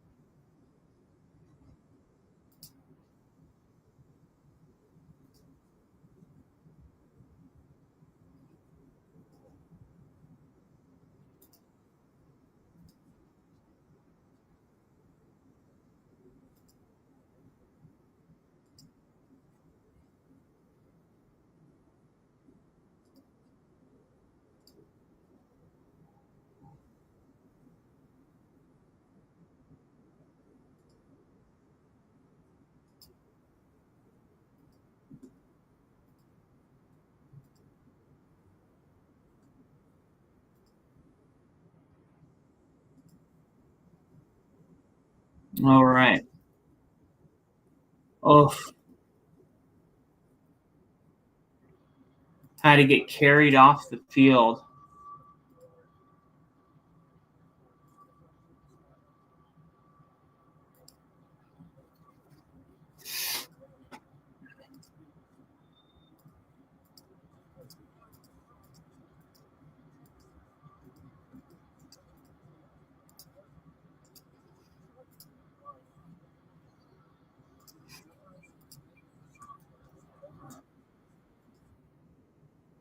Oh, wow. It was backed up. It was backed up. Now it just fast forwarded. Okay. So it's 4th and 1, and it just jumped me here. He's walking around the sidelines. Okay, good news. Pat Freiermuth walking around the sidelines. He may be back in this game. Fake to Jacobs, Tucker Kraft, and he's going to pick up the first down. And look at that. That's why I wish I would have drafted him. Man, I'm so bummed out about the fact that I screwed up and forgot to change out my quarterback today.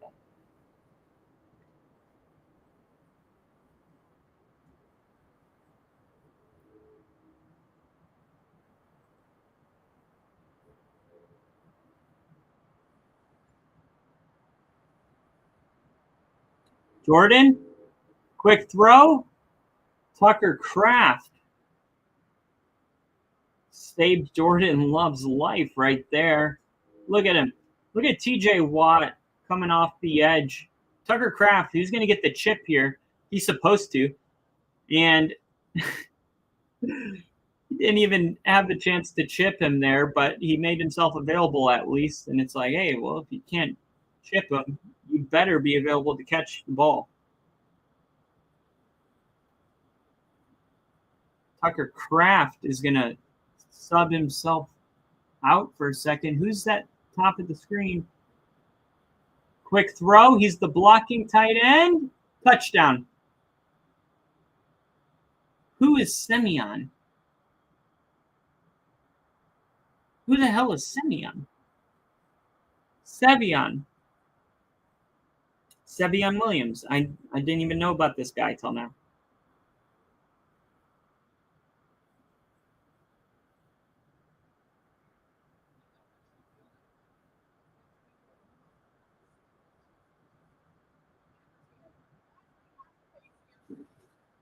The Steelers have the best uniforms in the NFL.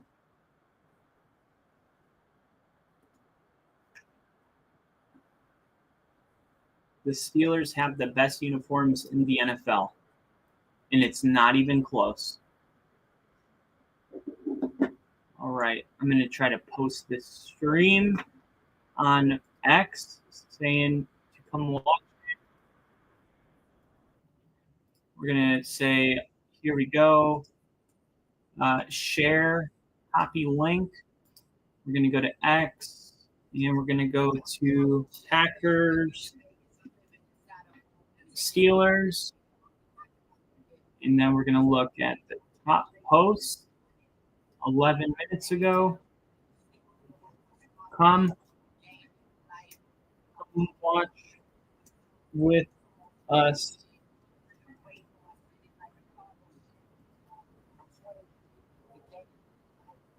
Here we go. Come watch with us. We're going to post this link a couple places, see if we can get some people in here. MLF. Here we go. Come watch with us. Oh, shoot. Delete. I misspelled. Come watch with us. Boom. Trying to freaking grow. It seems like nobody's even scanning anymore. It's like watching the games is awesome because we get to watch it with our fan base, but like we started live streaming games to grow our audience. And it's like I don't remember in the last 2 years a random person coming into our live stream, which is like really weird and frustrating.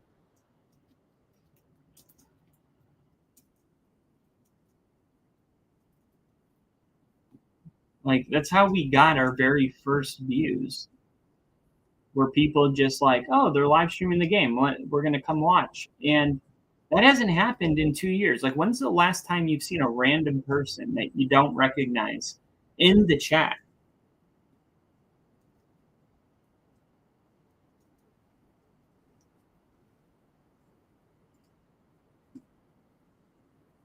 posted the link on a couple popular videos, so I'm hoping that maybe somebody will see it and come in and watch the game with us, help us grow the channel. Because, man,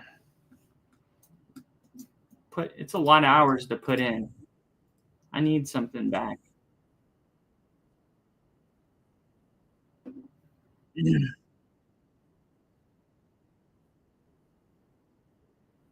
Brandon McManus still allowed to do kickoffs. Oh, he muffed it. The Steelers muffed it. And now they're going to get – that was terrible camera angle. Micah Parsons. I got to say, Aaron Rodgers has been doing a great job today getting the ball out of his hands, not letting Micah Parsons disrupt him. I mean, people don't realize, like, just because Micah doesn't have a sack doesn't mean he's not heavily involved in this game. I mean, Aaron Rodgers is throwing the ball to avoid a sack. That's resulting in hurried throws. That is still making a big impact on the game.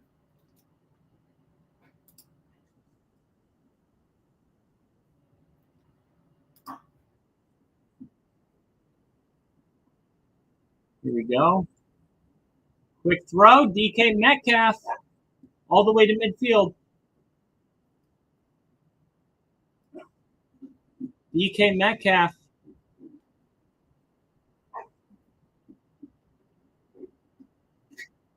Here we go.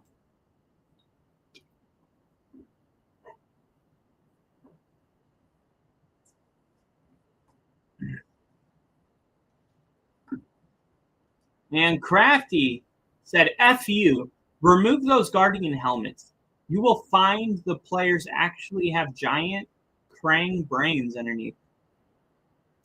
Dang. And Crafty just coming out saying, F you. I'm just kidding. I know what you meant. Crafty meant, he meant if you remove those Guardian helmets. Why is it so laggy?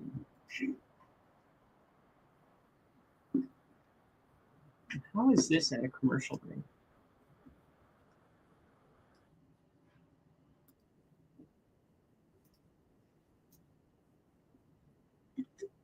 Here we go.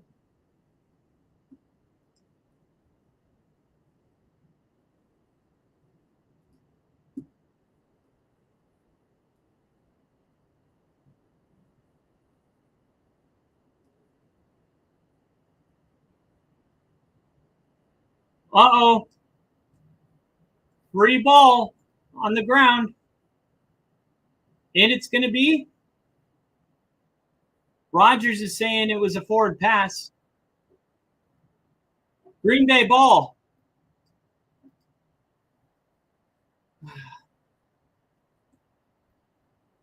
Come on. My screen's frozen.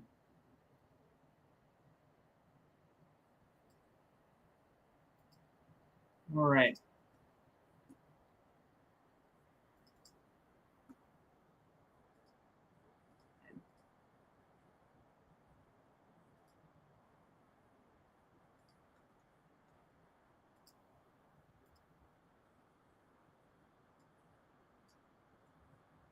All right, so no, this is going to come back as an incomplete pass. This is coming back, and it's going to be ruled incomplete. And the Steelers, Mike Tomlin's going, what the hell? Now there's both teams fighting. The refs have to come on the intercom and say, both teams get back to your sideline. The Steelers' defense is out on the field. There's an expedited replay pending. Rodgers is chirping at the ref. Now they're calling it incomplete. The Steelers' defense coming off the field, offense coming back on. And that was a lot for an incomplete pass. 6 minutes, 21 seconds left.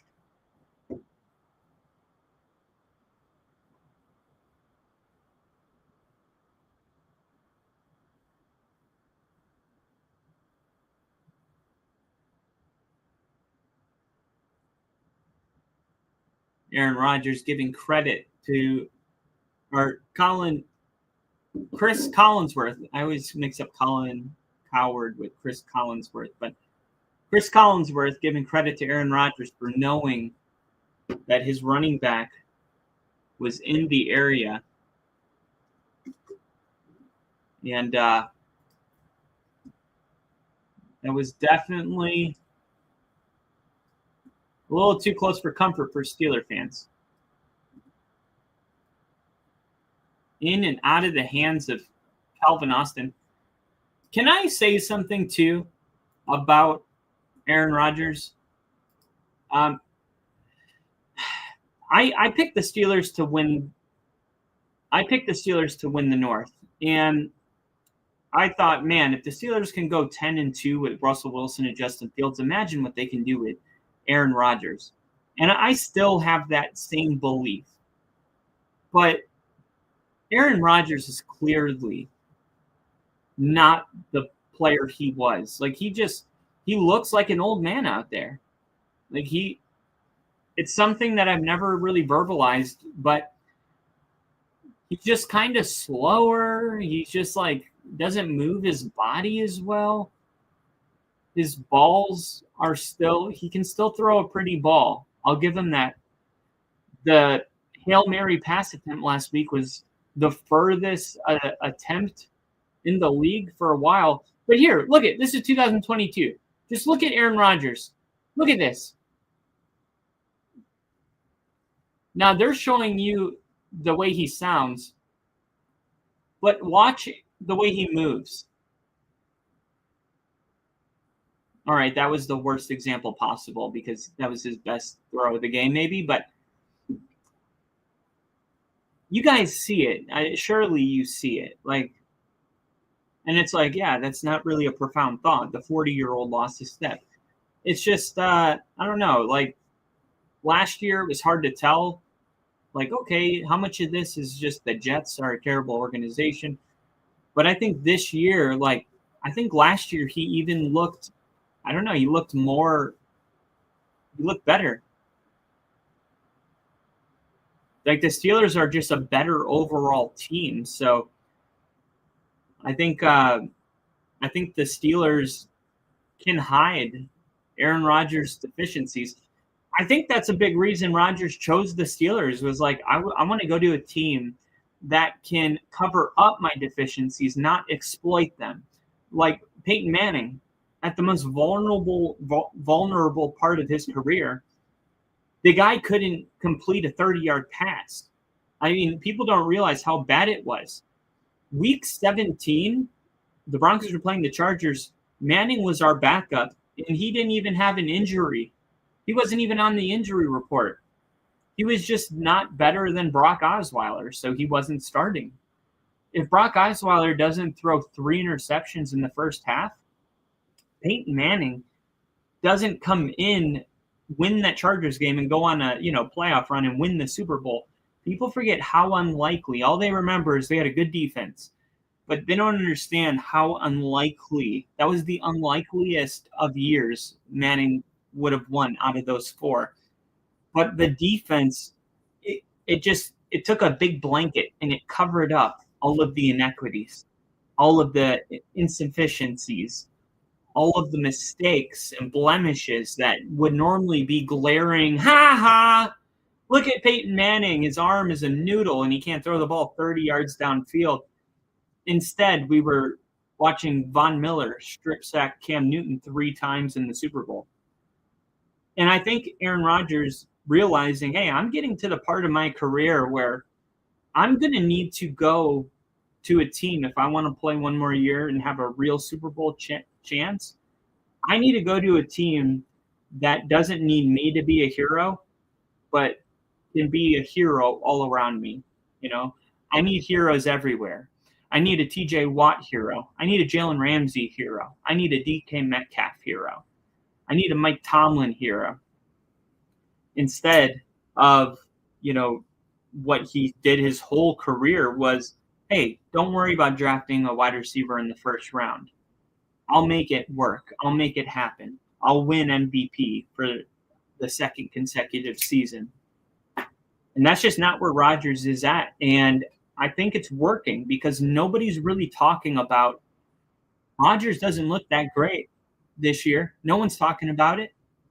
The Steelers are 4-2, and as much as Rodgers is, not great this year, is not really a true headline. Like when you're winning, there's no reason to talk about that. But if the Steelers were losing, I think that we would be having a more honest conversation about where Aaron Rodgers is at right now. And I'm like a huge fan of his. I truly want the guy to be successful and do well this year. I wish he didn't. I wish he looked a little bit better. And it might just be his helmet. Like they're making him wear a different helmet. It's the first time where his helmet is actually banned from the NFL. And maybe that's all it is. I just can't put my finger on it, but something just looks off. And it's more than, he's not in a Packer uniform.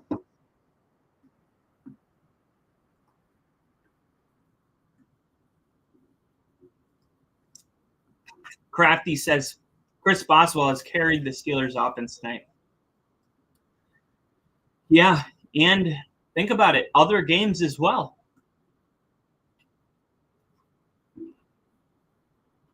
Other games as well. All right. So the Steelers get 3. It's 19-16. Green Bay brings Emmanuel Wilson in the game, fakes the handoff. Jordan Love rolling, and that's just great. Look, this is probably the play of the game for Jordan Love. Now, this play is not going to jump off the screen, but look at Jordan Love on this play. I mean, he fakes the handoff, pressure's in his face, he buys time rolling to his right, throws off of his back leg, and ends up getting a 15-yard gain. That is an elite level throw. That is like not many quarterbacks turn that into that. Wow. That was incredible. Here's a handoff. Emmanuel Wilson going to pick up a couple here.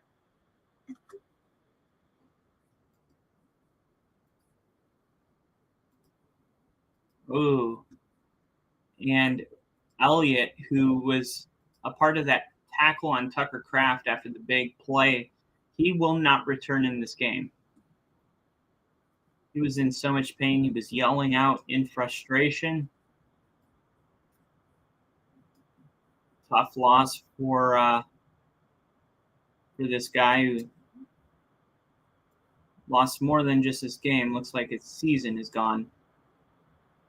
You can tell when they get really mad.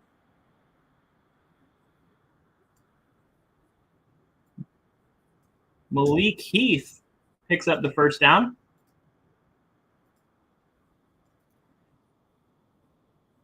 It's time to update the ticker. This is fun, man. This is fun. This is the part of the game where it's like, all right, Jordan Love's coming out here, and he's like, yeah, but look what I can do. And I mentioned it. The way that Aaron Rodgers looks at this point in his career, this is an opportunity for Jordan Love to show Aaron Rodgers in real life, standing right across the field. There's a difference between where you're at and where I'm at. And I know you know, but I want to see your face when you see it again. And that in itself, right?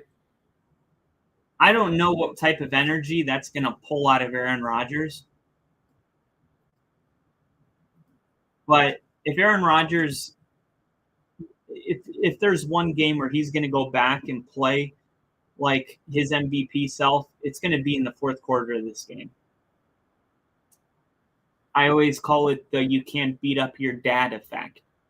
There's certain people in your life that they just psychologically cannot lose to you. I made up my mind.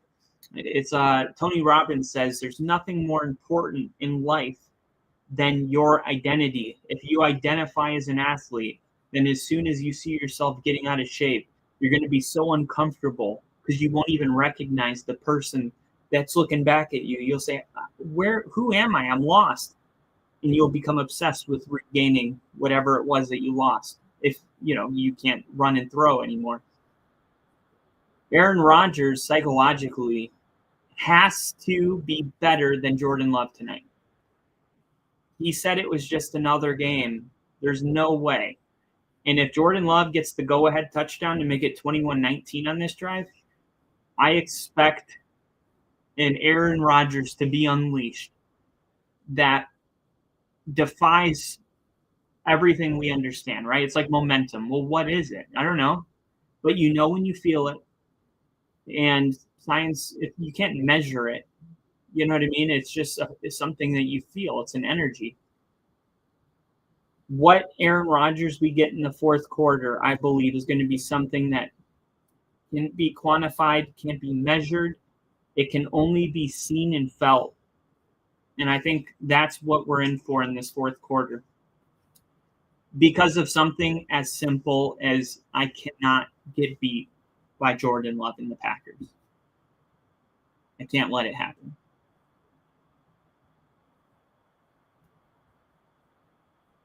And this is where Aaron Rodgers wants his defense to help him out. Hey, why don't you just get him off the field on 3rd and 7?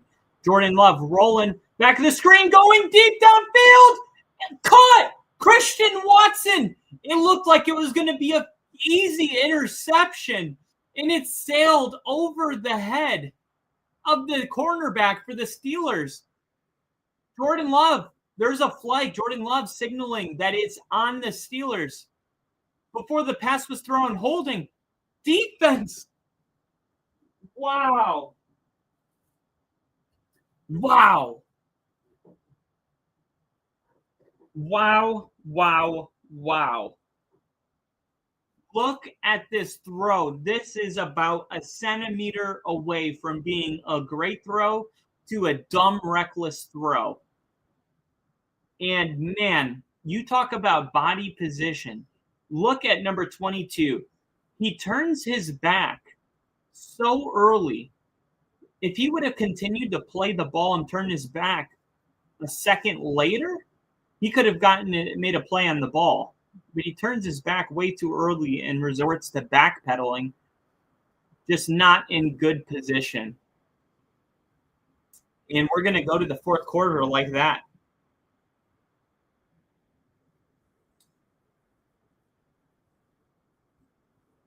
Put your fours up, baby.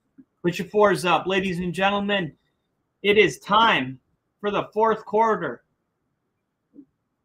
here in Pittsburgh.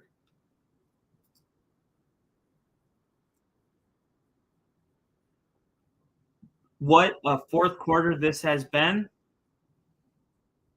I mean, the second half this has been. Man, this game has been everything it was advertised to be.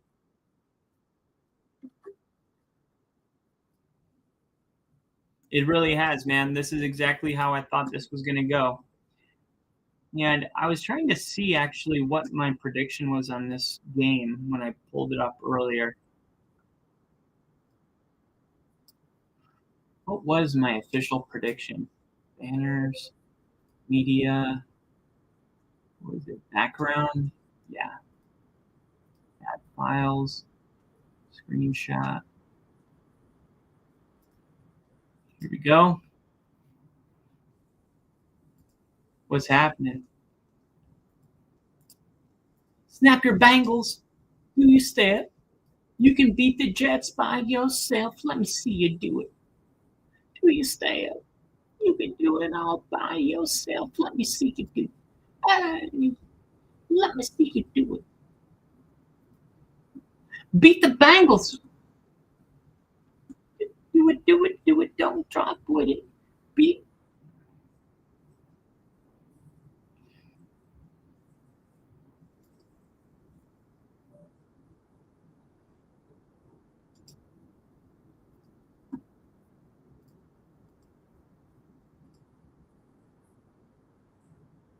All right. Ladies and gentlemen, welcome to Sunday Night Football here as we go into the fourth quarter. Let me know in the chat, who do you guys have winning this game? Don't just give me a winner. Give me a score with a winner. I need a winner and a score. Don't forget to hit the like button on this video and share it with your family and friends. Let's get it popping in here. Let's get it popping in here. First play of the fourth quarter underway. Look at that man right there. You see that patch on his left side? That is for winning Walter Payton Man of the Year. That is Hayward. That is a tough award to win. And here we go. 15 minutes to go. And it's going to be a handoff. Jacobs, he's going to walk in. Touchdown.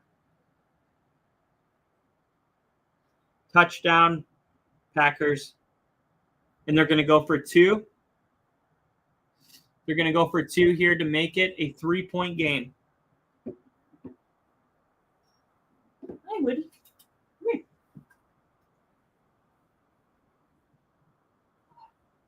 Ladies and gentlemen, I present to you Woody.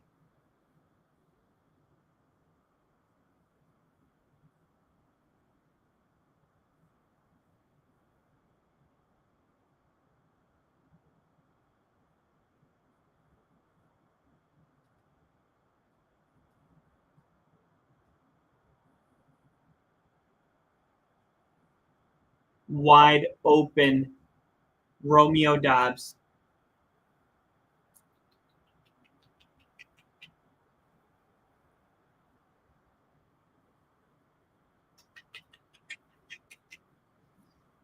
Wide open.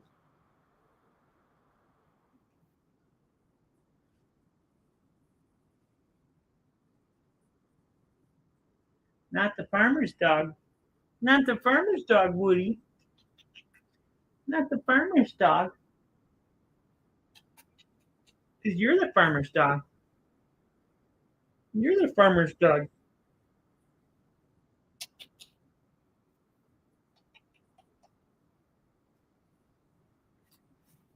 We are farmers.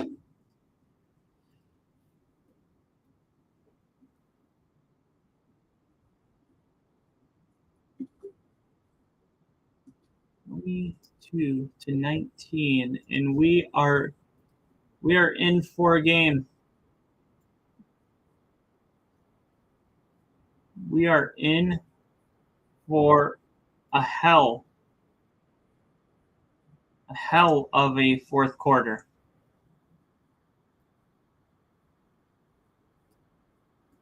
Hell of a fourth quarter underway here. And it is time to update the ticker because of Romeo Doubs and Josh Jacobs.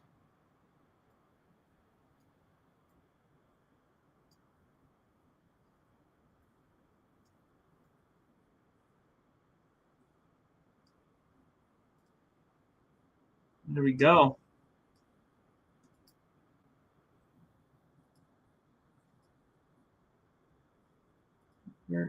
There we go.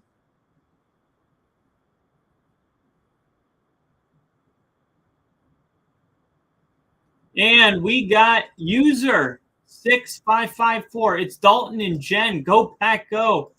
Hell yeah. We got Dalton and Jen in the chat. What's up? Big fourth quarter underway. Aaron Rodgers goes down, first sack of the game. And Micah Parsons hits them with The Curly Lambeau statue. Why? Because Curly Lambeau unretired number 1 for Micah Parsons, so Micah Parsons could wear it. And Micah sacking perhaps the second greatest Aaron Rodgers Packer of all time. Hits him, sacks him, takes him down. And to celebrate the takedown of a historic Green Bay Packer, he throws up the Curly Lambeau to the greatest of all time. You can't make this stuff up. Second down, Rodgers throwing incomplete. Remember, Pat Freiermuth still out, not in the game. Micah Parsons was chasing Rodgers that time. And good God, could you even script this up any better? Look at Parsons. You got Jones working on Parsons at the top of the screen. And Rodgers, he knew. Exchanging some words. Look at Aaron Rodgers, man. He looks like he's just having a good time out there. That's really what I wanted to see. We'll talk about that in a second. And the Steelers are just kind of throw up the white flag on this drive and say, we'll trust our defense or maybe get a penalty here. And we might get a penalty. Hold on. And we are going to keep it clean without any laundry here. Aaron Rodgers, his last 2 seasons post Green Bay, his first season, could it have been any sadder? I mean, the guy runs out week 1 with the American flag in New York, the biggest stage in the United States, perhaps the world. Aaron Rodgers expected to bring a Super Bowl to a team that's filled with talent, and he tears his Achilles on the 3rd play of the game, done for the year. It's horrific stuff. It's terrible. And then now there's a full-on fight. And this is the fight that's been boiling for a while. And now a ref just got thrown down. And that'll stop a fight really quick. Yeah, this is definitely going to take a minute to work out. But Rodgers going down that way. And then last year, you realize how dysfunctional the Jets are, because look at all of the different coaches that have been there, the players, their dysfunction, personal foul, unnecessary roughness, and the instigator is going to be the kicking team, which is going to be the Steelers. Yep, good call. He threw that Green Bay Packer right there. But then last year, football with the Jets last year was not fun. They weren't winning. Their head coach got fired mid-season. Nothing was working. People were blaming Aaron Rodgers. And then the Jets hire this new head coach, right, in Aaron Glenn from Detroit. Aaron Glenn takes over the job. Aaron Rodgers is still technically a Jet. And Aaron Rodgers is in California. And the Jets say, okay, we're going to have a meeting to discuss your future with the Jets. Aaron Rodgers flies his ass from California to New York. 20 seconds into the meeting, they say, do you want to be a Jet? And he's like, yeah, I'm open to the possibility. And then they go, well, we've moved on. And Aaron's like, that's fine, but why did you have me fly across the country to do that's just I'm a veteran in this league. There's a certain level of respect that I demand when dealing with you just don't do that to veterans. You wouldn't do it to Peyton Manning or Tom Brady. You don't do it to me. You don't do it to Drew Brees. That's just not how this league works. And you double that with Aaron Glenn was a rookie head coach. And it's bro, know your place. That's some rookie head coach bullshit that you just pulled. And Aaron Rodgers, takes some time to decide what he's going to do, because now he's not with the Jets. And I think Aaron Rodgers made it perfectly clear that his final season with the Steelers was about one thing: enjoyment of this game. He didn't feel like he was having fun for the last couple of years, and He wanted to go back to having fun playing football. And when I see him out there smiling and talking with Micah Parsons, I know that Aaron Rodgers is in a good place.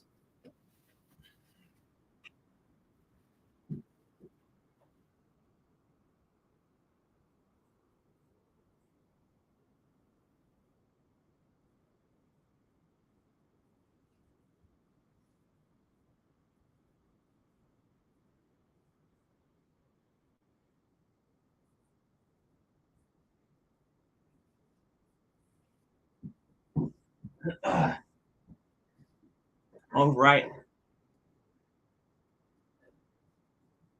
Crafty in the chat. And Rodgers with the sack lunch. Num, num, num.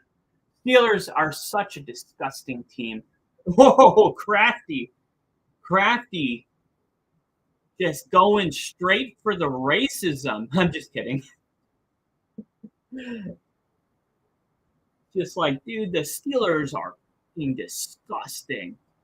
They are just classless dirt. Like, whoa. All right. Somebody, so we got a Ravens fan in the chat or a Browns fan. Look at this run. That's not how you do it. You cannot just hand the ball off. All right. Well, here's the deal. I think it's pretty obvious what's going on. The Packers are in field goal range. McManus has missed 2 field goals. So nothing is a guarantee on the road when you have the kicker psychologically already battling that. So the Packers don't want to kick a field goal. They want the touchdown for the 2-possession lead.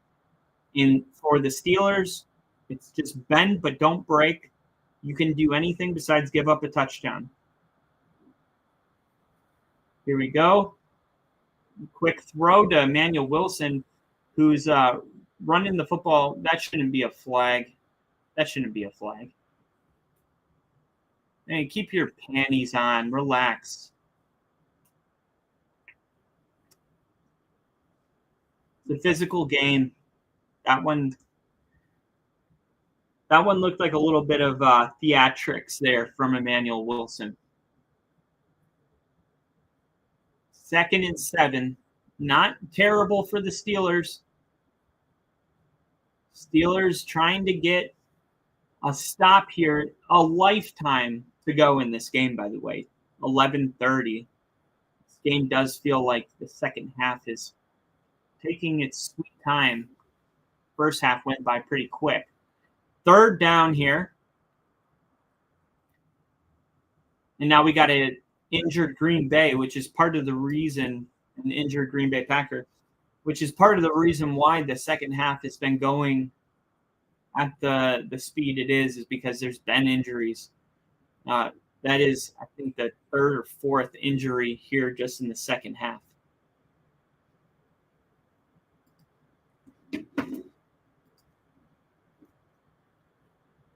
Now the Steelers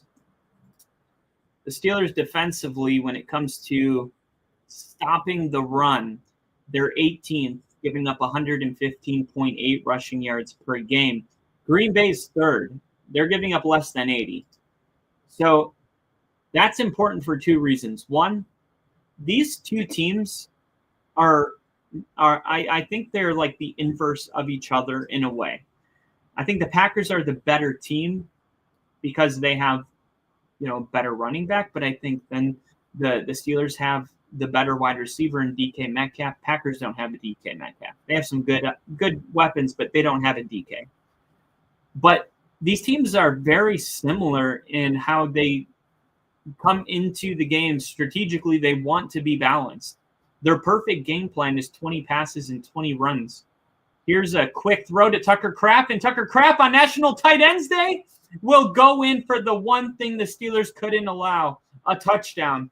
And this is now going to be difficult for the Steelers, but don't put it past Rodgers. I mentioned that animal awaking. That you can't beat up your big brother. You can't punch your dad in the face, and Aaron Rodgers is not going to go. He is not going to go.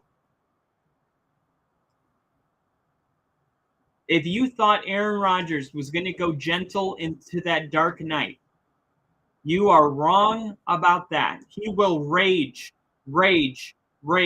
against the dying of the light. And Aaron Rodgers straps his newly acquired hat back on, strap the chin strap up, and see if he can go out there, get a quick touchdown, and get it down to a 3-point game. This is going to be a game. But man, it's just watching the Steelers offensively kind of sucks, right? I mean, it's kind of gross. Like with the Packers, at least you understand what they're doing. And I the last 2 years I've been saying the Packers are the most balanced team in the league. Matt LaFleur is not an exciting head coach. If you want Dan Campbell is the exact opposite of Matt LaFleur. And I like Dan Campbell. But it is necessary to be a Matt LaFleur, right? And they're just different styles, but like they're going to do a lot of crazy shit over there in Detroit. Matt LaFleur is going to run the football 20 times. He's going to pass it 20 times. There's going to be a great balance. They're going to kick the field goal on every 4th and 2. They're not going to go for it unless it is like egregiously important and obvious. And that's just the way that they do things in Green Bay. But the only way you can actually be a very balanced team is if you run the football extremely well and you can pass the football extremely well. You have to be able to do both. What do you think's going so well in Indianapolis right now? They got the best running back in the league in Jonathan Taylor and Daniel Jones with Tyler Warren and Mitchell and all these other weapons that they have getting involved with Ali Cox and Michael Pittman Jr. It's going so well because they're so balanced, and that's why they're top 10, top 7 in rushing and passing yards. When you look at rushing attempts per game, okay, Green Bay's 3rd in the NFL, but they're really tied with Carolina, 29.5. Detroit is 2nd, 29.6, so they're about the same. And Buffalo's at 31.6. So it's really Buffalo, Green Bay, okay? Buffalo, Green Bay. But now look, if I take you to passing attempts per game, Buffalo is 27th in the league, 29 passing attempts per game, okay? Green Bay, 23rd in the league.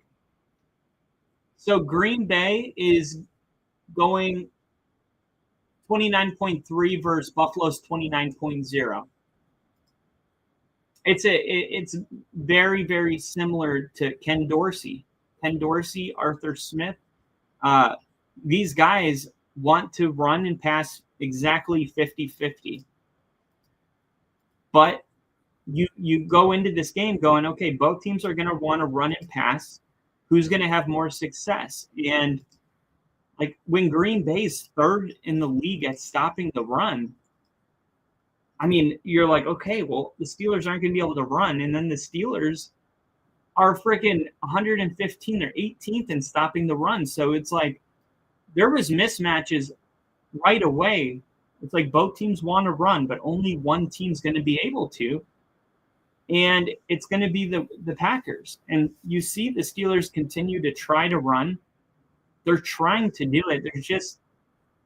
There's not that much there. But the problem is, if the Steelers abandon the run, Aaron Rodgers doesn't have he can't put the team on his back and deal with this pass rush. The only way to slow the pass rush is to have a running game. So it feels like if the Steelers don't find a way to run against this elite running defense, all hope is going to be lost. And that's a really good start with Jaylen Warren picking up a hard-fought 5 yards. Total offense in yard per game. Late flags thrown. Green Bay's 14th in the NFL. That's 2 spots away from being the definition of mediocre. mediocre. Green Bay, 343 yards per game. And then the Pittsburgh Steelers, they're 25th. That's not good. Oh, my gosh. And an offensive penalty, number 34 for the Steelers. And the offensive penalties do not help. Backing up. Backing up. Backing up. Backing up. Well, you backed up. So now it's going to be 3rd and 17 on a gotta-have-it type of a drive. And it looks like they're going to have to punt it again and just hope their defense can get a quick stop. Because with 10 minutes in the ball game, it's surely not 4-down territory. But you got to just throw it up to DK Metcalf here. You got to throw it up to DK. And Aaron Rodgers, he's just trying to keep the play alive, and he goes down for a sack lunch. Num, num, num. And now here comes Green Bay with a chance to put it away. And this is just bad for Aaron Rodgers, man. You can tell Rodgers wants this, man, and he's trying a pump fake. He just looks like that 40-year-old that's playing flag football. That's like, it's just not looking good. You just passed his prime. And the Steelers are going to need to make a play defensively. They can't be the 18th best rushing defense in the NFL anymore. Matt LaFleur is going to run the ball on 1st down, on 2nd down. He's going to try to drain the hell out of the clock. And this is the problem with being a shitty run defense, is the Packers can keep picking up 1st downs on the ground, and the Steelers will be lucky to see the ball one time. This is when your guy, TJ Watt, Defensive Player of the Year, this is when he comes into play. He signed a $123 million extension, making $41 million a year for 3 years. This is when he needs to make his presence felt. TJ Watt, we say, is good for, honestly, like 1 to 3 wins per season. Just TJ Watt, which is incredible. It's about the biggest impact of any player I have in the league, because he gets batted balls, he gets turnovers, he gets fumbles. He usually forces and recovers the same fumble. He needs to steal a possession. And it just happens to be that this is when TJ Watt rises to the occasion. And I'm sure Matt LaFleur had this part of the game circled, like, hey, this is the part of the game where we need to make sure we're getting a chip and 2 linemen on TJ Watt. Do not let him come in and give the Steelers an extra life when we got them on the door of defeat.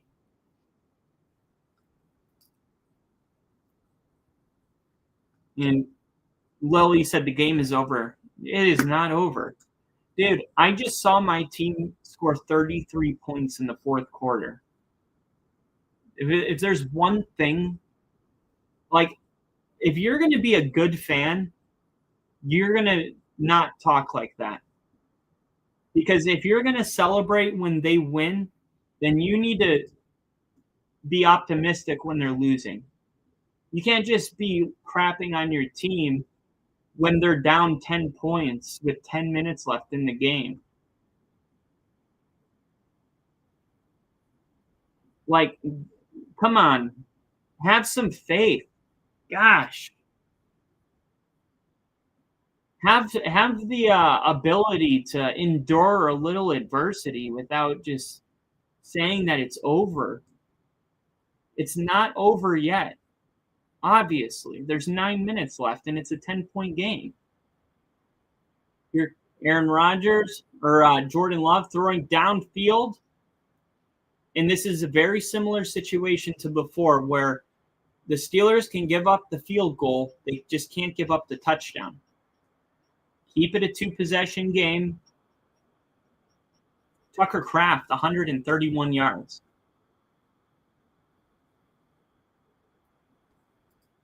Metcalf decided that this was the perfect time to poke a player in the eye. Did he really?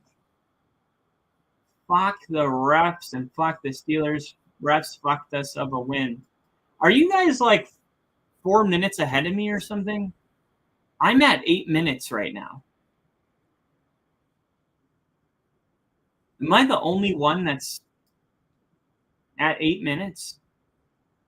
Knowing the Steelers' history, they'll probably demolish the Colts next week with the Packers in the red zone. I don't know. I'm at 7 minutes and 50 seconds right now. So unless you guys are like 5 minutes ahead of me, like this Packers, they're in the red zone. A field goal doesn't matter. It's a 2-possession game if the Packers get a field goal. The Steelers just need to get a stop. When it comes to the Packers scoring a touchdown, they got to stop them from scoring a touchdown. But they haven't even scored a touchdown yet. So how can you be saying it's over? Like if they score a touchdown, you're like, see, I told you it's over. But if they didn't score a touchdown, like then it's not over. So it's like, why choose to believe the worst in your team when you could believe that they'll come back? Think about it. Like, how are you a fan if you don't even trust these guys? You have to suppress that little voice telling you to just give up and quit because it's over. Because what if? Well, you know what my favorite part of last week was? It's 26-0 in the fourth quarter, right? We win the game. And Bo Nix, after the game, he gets a microphone in his face, and he goes, well, first off, I feel bad for, half the fans who left. And I'm like, dude, I don't. Sorry, but if you're going to walk out on your team, you don't deserve to be a part of the comeback when it happens. I'm not even saying the Steelers are going to come back in this game, and maybe 14 out of 15 times they don't. But that one time that they do is worth you saying, is that 1 out of 15 right now? You don't know. You don't know. How many weird comebacks have we seen this year? I mean, the first game we streamed of the year was the Ravens and the Bills. And the Bills came back down 16 points in the final 4 minutes. I just don't know what it's going to take for people to realize a game's not over till it's over. Now an incompletion stops the clock, sets up a third down. That's a great play right there for the Steelers. 6:47 on your screen at 10:06. So that was 2 minutes ago. Okay, right about, I'm going to tell you exactly where I'm at. And then as soon as you hear me tell you a time, type your time. As soon as I give you my time, type your time. 5:36. 5:36. Okay, type your time as soon as you can. 5:36. We'll see how many seconds delayed we are. 2, 3, 4, 5. Technically, you should be at 5:36 as well. And another incompletion is going to stop the clock. There you go. You get a field goal. See? It's a 2-possession game with 5:30 left, and the Steelers have all 3 timeouts. We got a ball game.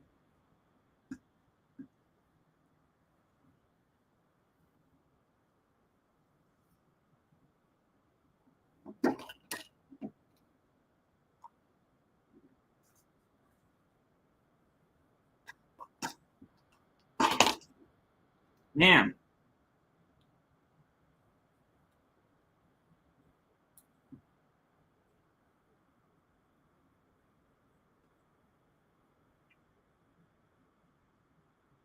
I guess it just depends how much you care. At the end of the day, I think that's the underlying factor of how much you Like if you care, like, no, I care about this more than anything in the world, you're going to hang on to, even if there's like 1% chance, you're going to hang on to that hope surely because of how much you care, right? It's like if somebody that I love dearly who is, dying of a disease in the hospital, and there was a 1% chance that they live, I wouldn't just be like, well, that's it, they're dead. Well, oh well, it was fun while it lasted. You're going to be like, you're going to be trying to intervene supernaturally. Like you're going to do whatever you can. You're not going to give up until there is no other option because you lost. It's over. The onside kick was recovered by the Packers. Like that moment where the final nail, boom, that moment because it sucks. You hold your breath and you hope, and then it's like they didn't recover the onside kick. Their comeback attempt fell short. We see it every week. The team gets a couple touchdowns. All of a sudden, you're like, uh-oh. I mean, just look at the freaking Jets today. Who would have thought the Jets were going to win that game? But ultimately, I think it's just like if you half-heartedly care about something, you're going to have no problem being like, yeah, it's over. The chances are we're going to lose, so might as well just accept it now. But if it's a deep, deep passion, like, man, that's where fan denial and hopium, that's where all this stuff is born. Fans are not logical. They're special. They believe in miracles. They believe in superstitions. And they believe that anything's possible all the way till the end.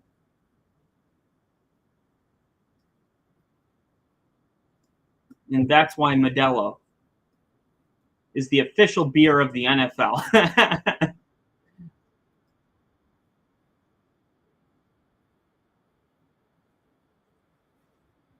I can't wait for the Steelers to win just so I can be like, Crafty, I told you.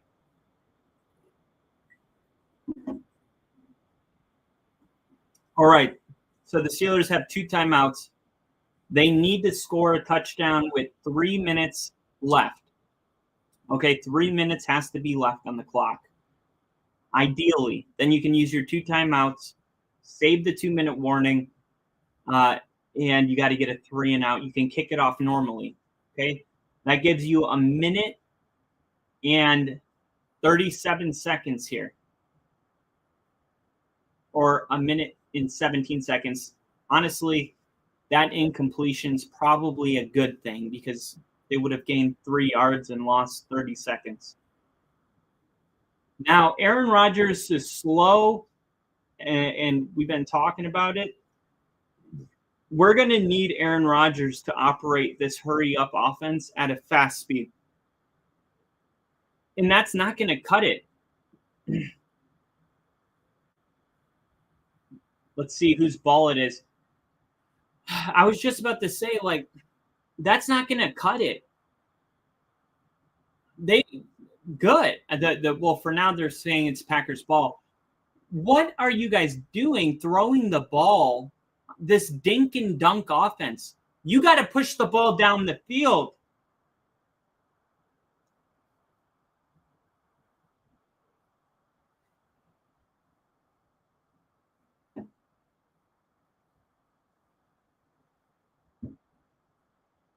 $19, 20, 22, 23, 24, 25, 26, 27, 28, 29, 30, 31, 32, 33, 34, 35, 22, 23, 20, 32, 33, 34, 35. So if they hold it to 3, it's still a 2-possession game.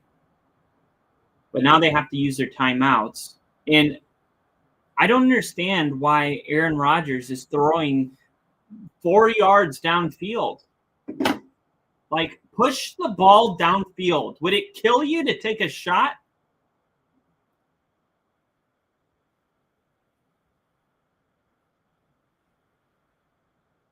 And then here is that running defense, which I told you, it's a nightmare whenever you can just run for 10 yards a pop, when the Steelers have one job out there to stop the run, and they still can't stop the run. This has been a problem all year. This is why the Steelers are 18th in the NFL, 115 rushing yards allowed per game. And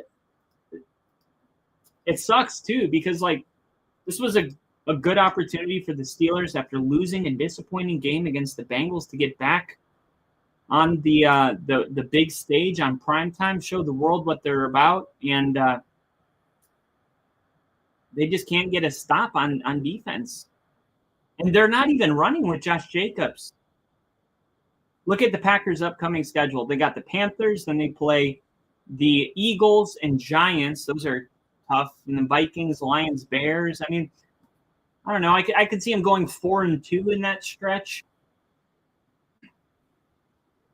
And if they go 4-2 in that stretch, what would their record be? What would it be? 9-4, something like that. 10-3. What's the Packers' schedule right now? 4-1-1. They only have one loss, so they're going to go to 5-1-1. It feels like the Packers have lost more than one game. I think it's just because they've been playing really close ball games with clubs. Here's a handoff, and here's going to be the final timeout. And watch the naked bootleg here. Watch. You're going to need gap integrity. Steelers gap integrity.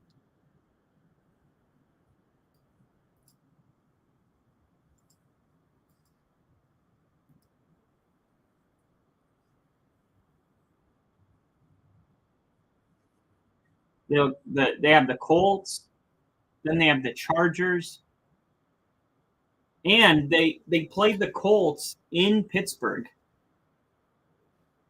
That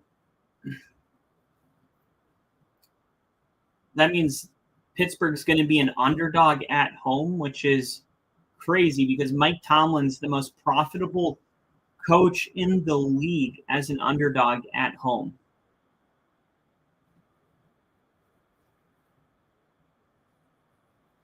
Here's the naked bootleg. Love rolling out, looking, throws it into the ground, incomplete, and it stops the clock. In Love, you got to be smarter than that. Why don't you just slide down? Why don't you just take a knee? Give yourself up. Clock runs all the way down to 3:20.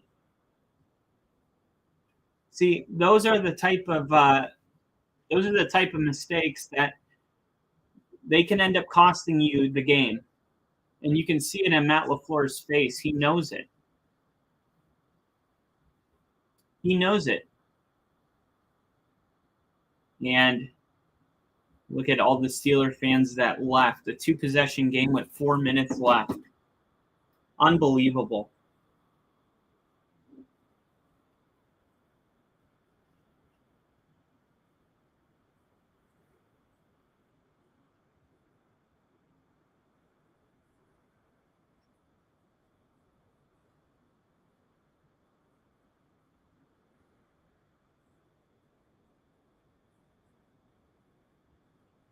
Matthew Golden, only 4 receiving yards in this game.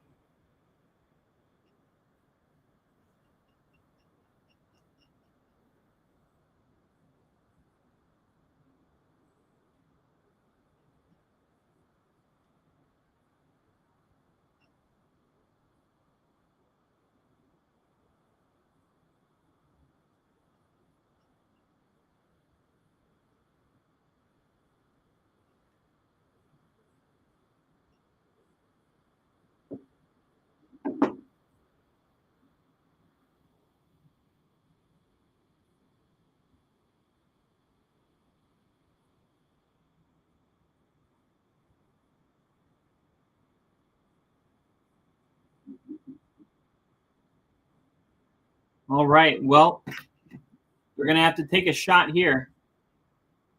We're going to have to take a shot here.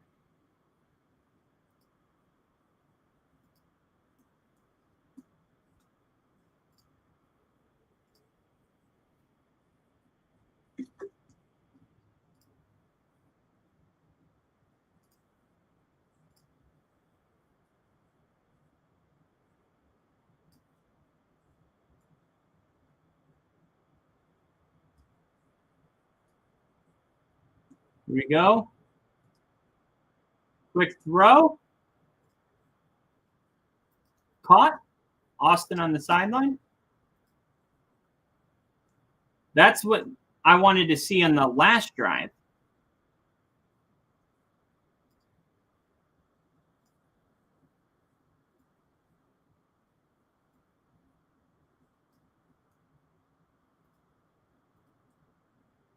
Here we go. Aaron Rodgers. Quick throw. Roman Wilson gets out of bounds. First down. Here we go. Now, that fumble by Gainwell was huge, but if they can score, how much time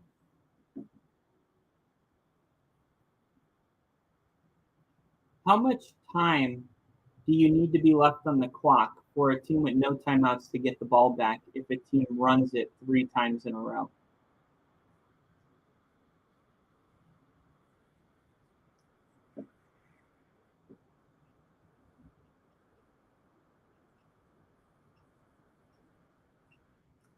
First play, 30 to 35 seconds. Second play, 30 to 35 seconds. Third play, 30 to 35 seconds.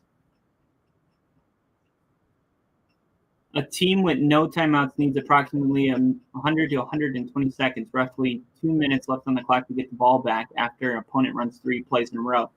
But if the Steelers can score with 2 minutes and 15 seconds left, now add in the 2-minute warning.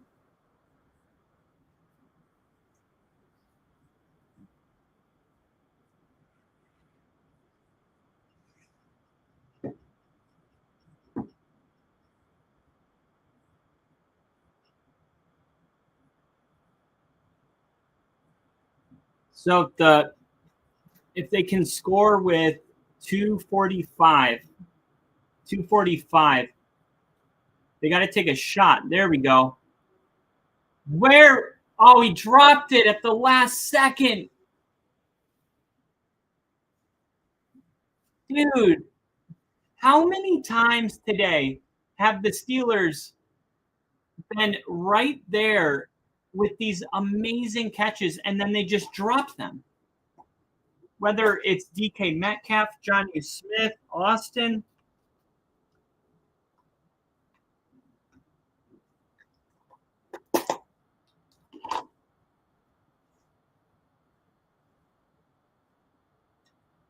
Run a QB draw with Aaron Rodgers.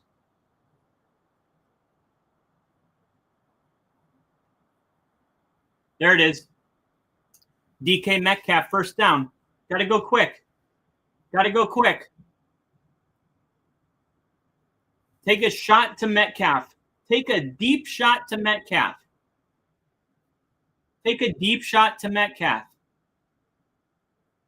Here we go. There's Fearmouth. Gotta go. Come on. Let's go. 250, 249, 248, 247. Come on. Get fucking set, dude.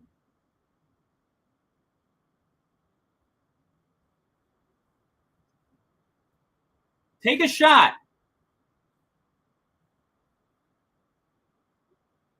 Caught on the 20. Here we go. I don't like the speed and the urgency. I want it faster. 220, 219, 218, 217. Gotta go. Gotta score before the 2-minute warning. There it is. Touchdown. They're going to say he didn't complete the catch.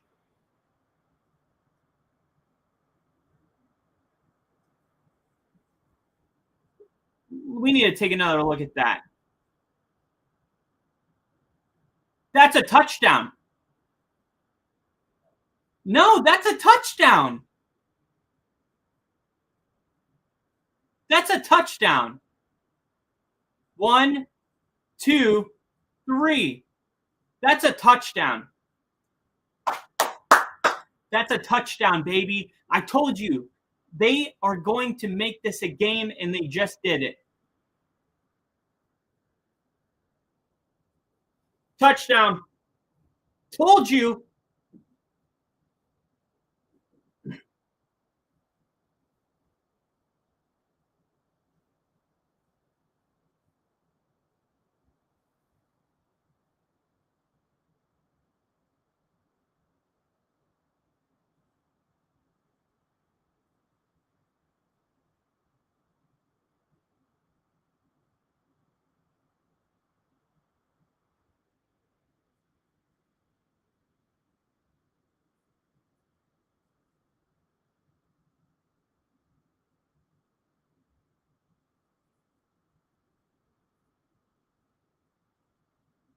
Look at that.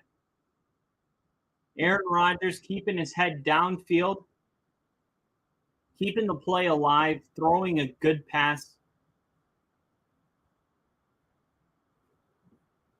2-point conversion here. Watch Jonnu Smith.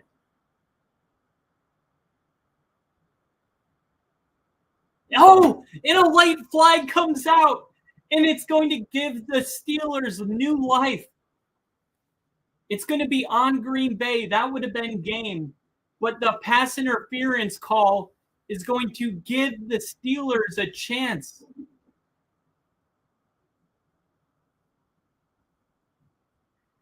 Why don't you throw that to Freiermuth? He's wide open.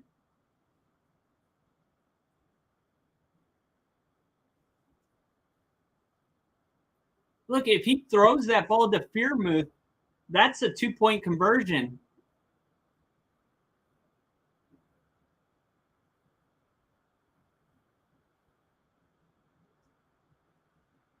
Green Bay looks confused defensively. They got it. No, now they're going to say incomplete. No, they got to review this.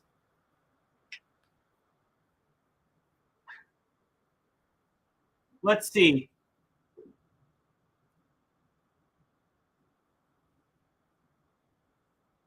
Right there. That's a catch. That's a catch.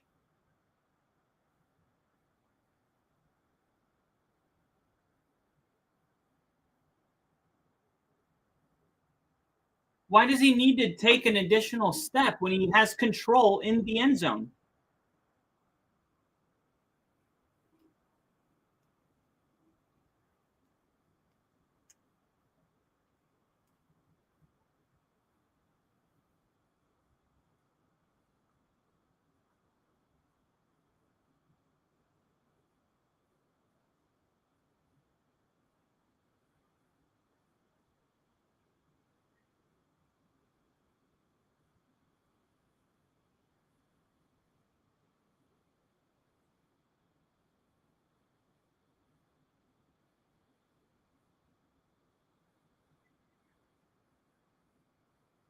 Right.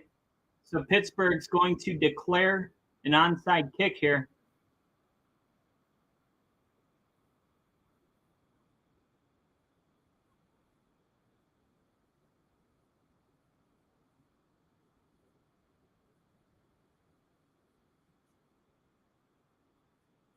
Ball.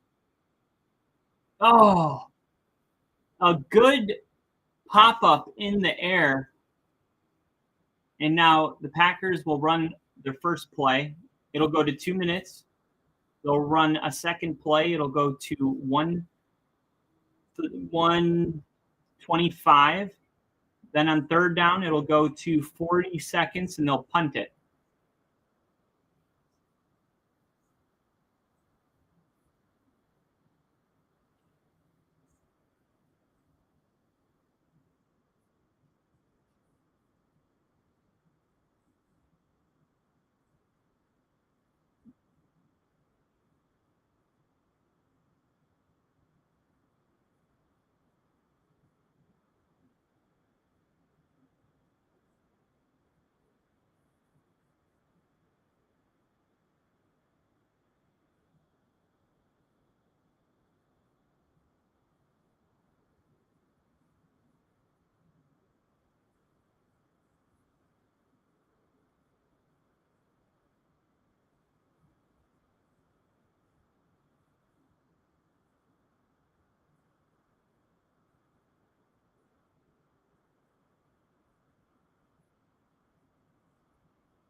27 years old in 1 week. Bart Starr won his first Super Bowl at 27. Brett Favre won his first Super Bowl at 27. Aaron Rodgers won his first Super Bowl at 27 years old.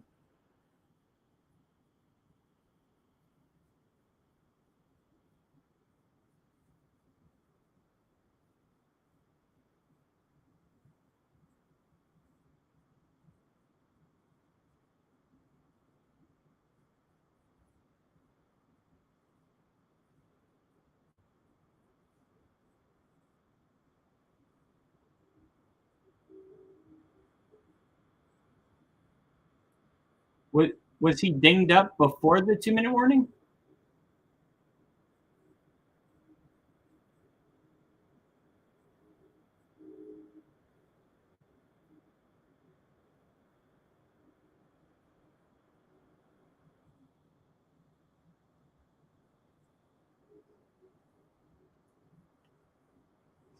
All right, now Green Bay is going to call timeout.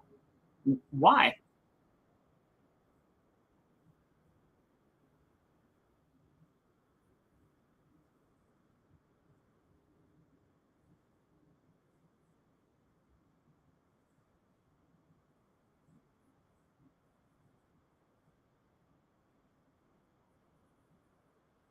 Here we go. Handoff. Third down. So this one's going to go down to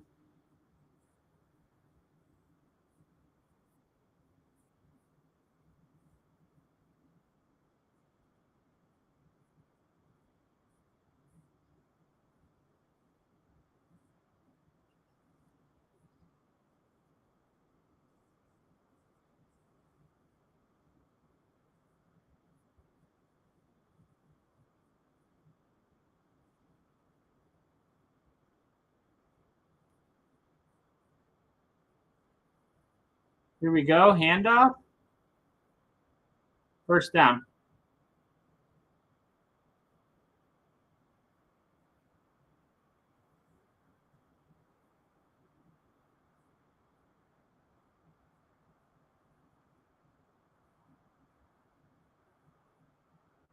Man.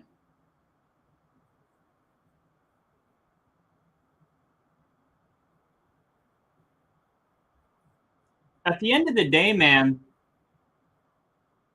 the Steelers scored 25 points and their defense gave up 35 points.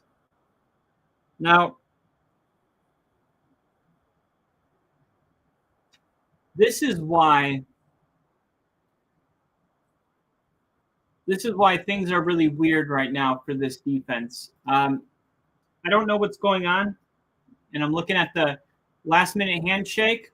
Jordan Love, Aaron Rodgers, and we're going to get a picture of this right here.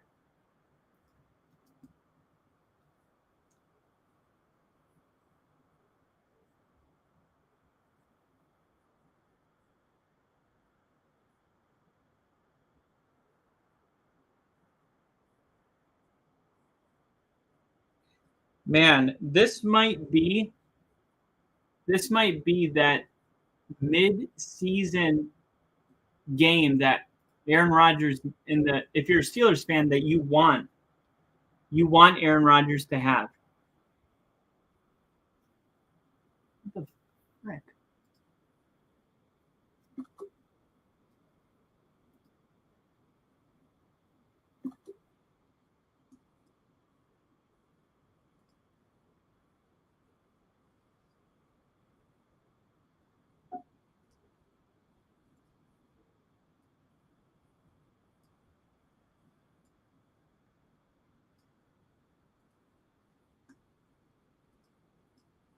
Aaron Rodgers and Jordan Love are supposed to trade jerseys, and Aaron Rodgers just midfield right now, shaking hands with his ex-teammates.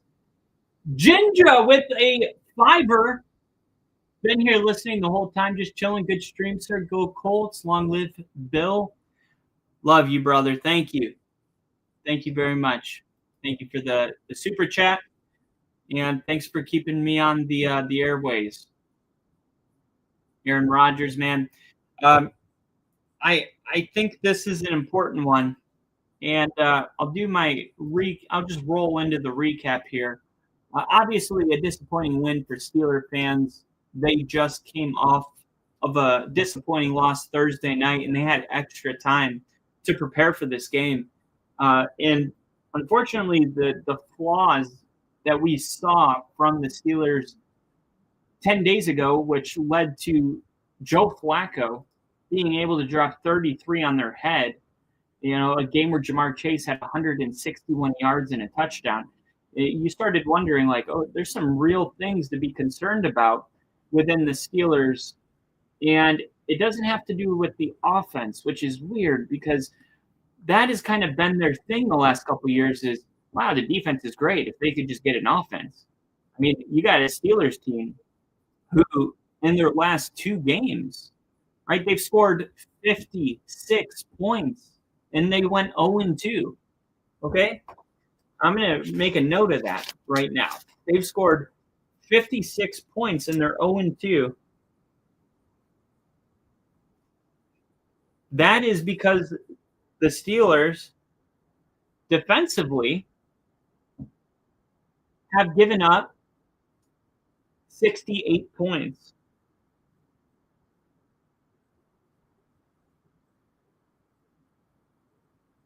They've given up 68 points in their last 2 games, which is an average of 32, about 32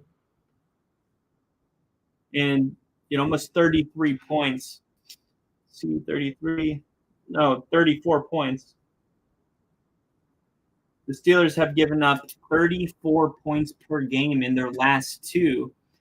And if you looked up opponent points per game, right, the worst team in the league is Cincinnati. And they give up 31.6. That's 32nd.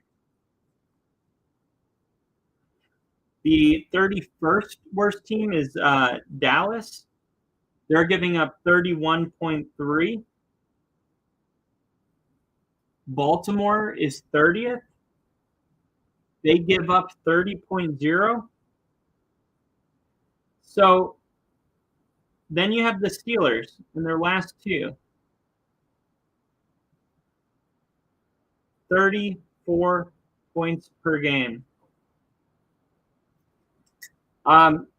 It's the worst in the NFL. Their defense is the worst in the NFL over the last 2 games. Okay? Total offense, yards per game. Let's see, the Steelers defense. Let's see, where's Pittsburgh? Here it is, 297 yards. But let's see, let's look at their last one. 396 yards to Cincinnati.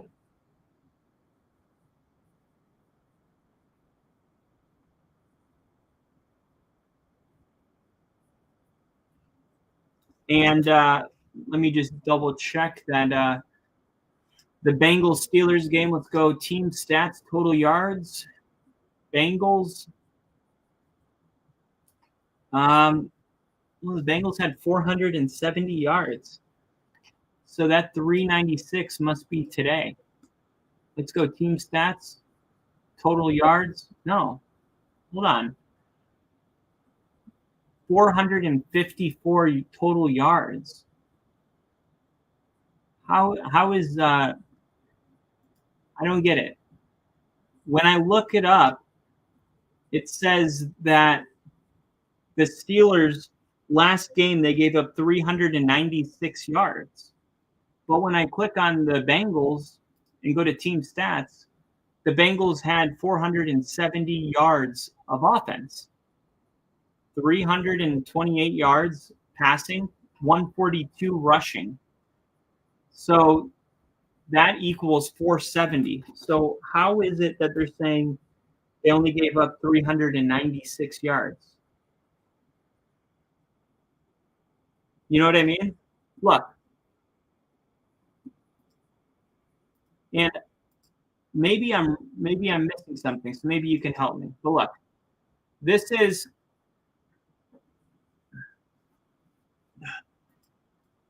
let me see.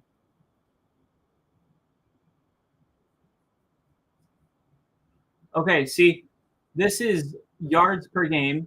Okay, here's Pittsburgh. Okay, this is their average on the season. This is their last 3, and this is their last 1. Okay, so their last 1, Pittsburgh, 396 yards. Okay, well, when I go here, okay, 470 total yards of offense. So where does the 396 come from? Unless it was the week before. Let's see. Team stats. No, it's not. So how could a team give up yards that is not because of the defense? You know what I mean? Because this is NFL team yards per game. Oh, okay. So this is how many yards they are scoring per game. Okay. So Pittsburgh 396. That should be how many yards they had. Yes, 396. Okay. So this is going to be much more egregious then. Okay. So they gave up 470 yards to Cincinnati. Okay. And then today against the Green Bay Packers, they gave up 454 yards. Oh, wow. Wow. 1,200. 1,024. Wait, 470. 400 plus 400 is 800. 70 plus 50, that's 900 with 24 left over. So 924 yards. Okay, so we already established that the Pittsburgh Steelers have given up 34 points per game in their last 2. And now we've established they've given up 924 yards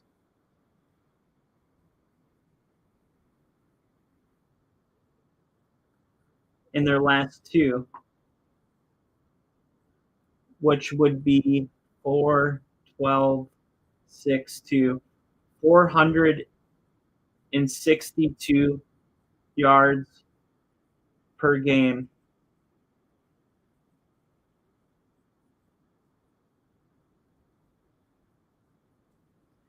Okay, so that's what I wanted, okay? So in the Steelers' last 2 games, they've given up 34 points per game, which would be the worst in the NFL by far. 32nd ranked Bengals only give up 31.6. And they've given up in those 2 games 462 yards per game. A total of 924 yards in those 2 games. Now, if you were to look up opponent yards per game and see where that ranks, all right, the Bengals are the worst in the league. They give up 407 yards per game. 407. And right now, the Steelers are giving up 462 yards per game. Guys, I'm trying to make something perfectly clear. The Bengals are the worst in the league. You're at 407. The Steelers are at 462. That means 3 plus 50, that's 53, 54, 55. The Steelers are giving up, on average, 55 more yards than the worst defense in the league. Wow. Steelers giving up 55 more yards per game than league worst Bengals, who give up 407.9. Pitt is giving up 460.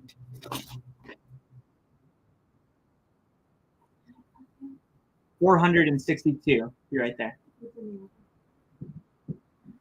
So that is 55 more yards. 55 more yards than the league's worst defense. And now why that's important is because the gap between the Bengals and Dallas, 32 and 31, is 3 yards. The gap between the Steelers, right, and the Steelers and the Dallas Cowboys is about 30 yards, okay? And then from there on, it's like 5 yards, 6 yards.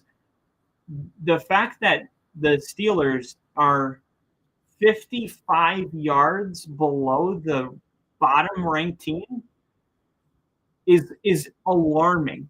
And now, before these last two games, the Steelers were already 30th in the league, giving up 384 yards.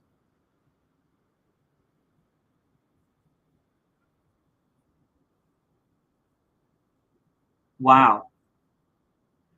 They were already 30th, 384.4 yards. So, yeah, I mean, this is a big problem. And congrats, Jinja. Richard said Packers made a statement. Let's go. Best the Packers have looked since week 2. Steelers know it doesn't matter how poorly they look. They're winning their division no matter what. I just don't think that's the case, Crafty. Not with the way the Ravens bounced back today. The Bengals are back to being competitive, and then the Browns are, they're doomed. But the Steelers can't just expect this to be, acceptable moving forward. Remember last year, the Pittsburgh Steelers, they were winning. They were 10-2. How did they pull that off? They gave up 334 yards per game last year. Okay. 384. That's a 50-yard difference. And then, of course, they've been giving up, 100 additional yards in their last two. Now, more stats. Team total defense, opponent yards per game. We got that, but I wanted to see opponent points per game. Okay, because in their last two games, the Steelers have given up an average of 34 points per game. The worst team in the league is the Bengals, and it's at 31.6.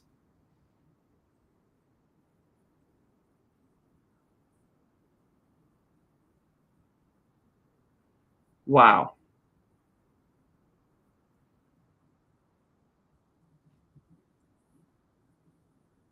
Yeah, this is very concerning. This is very concerning. If you're a Steelers fan, 34 points per game in their last two, and now come the Colts. How are they going to fix this? Now, the Pittsburgh Steelers are giving up an average of 25 points on the season. Right? They scored 30. They gave up 35 points today. Okay, so this is an updated chart. So Pittsburgh is giving up in their last three? They're giving up. It says 25.7, but they've given up 30 4 in their last 2. So they must have had like who did they play 3 weeks ago? It must have been like they only scored 10. Yeah, they played the Browns, and the Browns scored 9. But their last 2, they've given up more points than anyone in the NFL. They've given up more yards, 50 more yards than anybody, the worst team in the NFL. And now they're playing the Colts. And you were looking at this team saying, wow, if they are able to win with Justin Fields and Russell Wilson, then they're going to be just fine with Aaron Rodgers. And that should be true, because in 2024, when it comes to points per game, Pittsburgh was 7th in the NFL. They only gave up 20.8 points per game. Remember how good the Chiefs were defensively in only giving up 20 points per game? The Chiefs and Steelers were tied 20 points. Same with Green Bay, Minnesota, Denver, the Chargers, the Eagles. These were all top playoff teams. If you just look at points allowed per game in 2024, the Eagles were number 1. They won the Super Bowl. The Chargers were 2. They won 11 games. Denver was 3. They won 10 and made it to the playoffs. Minnesota was 4th. They won 14 games. Green Bay was 5th. They made it to the postseason injured. Kansas City was 6th postseason. Pittsburgh was 7th. And they did make it to the postseason. But remember, they lost 5 games in a row to end the year with Russell Wilson, which is why they wanted to move off. They said, man, our defense is, only letting up 20 points per game. And that's on that crazy win streak, because remember, their last 3 games, Pittsburgh gave up 25 points per game. And if you look at their final 5 games when they started losing, they were giving up a bunch of points. But if you go to, week 1, week 2 in 2024, and I have it actually already written out for you. It was the Falcons. They played week 1. They won 10-18. I was at the Broncos game. They won 13-6. So look at that. 6 points, 10 points. So it was week 3 last year, and the Steelers gave up an average of 8 points per game. Then they played the Chargers and won 10-20. So now you have 16 plus 26 divided by 3, about 8.3 points per game.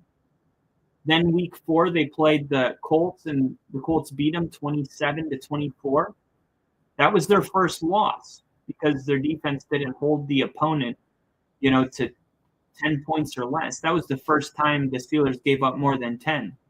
But that would be their only 2 losses for a while. They lost against the Cowboys the following week, but then they only gave up 13 to the Raiders. They gave up 15 to the Jets. They gave up 18 to the Giants. They beat the Commanders in a 27-28 game, not really their type of game, but they got it done. But then here comes November after beating the Ravens 16-18. They got the win. They beat the Browns, or they got beat by the Browns 24-19. Then they won a shootout against the Bengals 44-38. Then they beat the Browns 27-14. And then they would go on to lose the rest of the season, right? But up until this point, their defense was tremendous. They only gave up more than, they only gave up 30 points once all year, and they were able to win that game. But for the most part, they gave up, 13, 16, 10, 6, 7, 13. And that defense was incredible. So what happened to it? Because if the Steelers would have kept that defense, Aaron Rodgers would be on a Super Bowl contending team. But that team seems to be so far removed that I don't even know what we're looking at. Because remember how they closed the season. The Steelers gave up 27. Then they gave up 34. Then they gave up 29. Then they gave up 19. Then they gave up 28. They lost all 5 of those games because they could only score 10 points, 14 points, 17, 13. And that's why. That's why they lost. Their defense finally couldn't hang on anymore.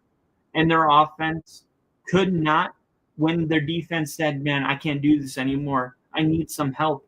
Their offense didn't rise to the occasion. Russell Wilson just doesn't have it in him. He's not a good quarterback.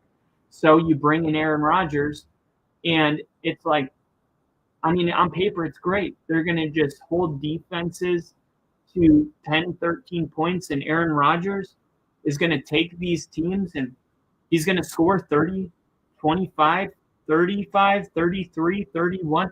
Look at, if I just told you, before the season started, knowing what you know about the Steelers defense, if I told you, I'm just going to give you the amount of points the Steelers score, and you give me their record, 34, 17, 21, 24, 23, 31, 25.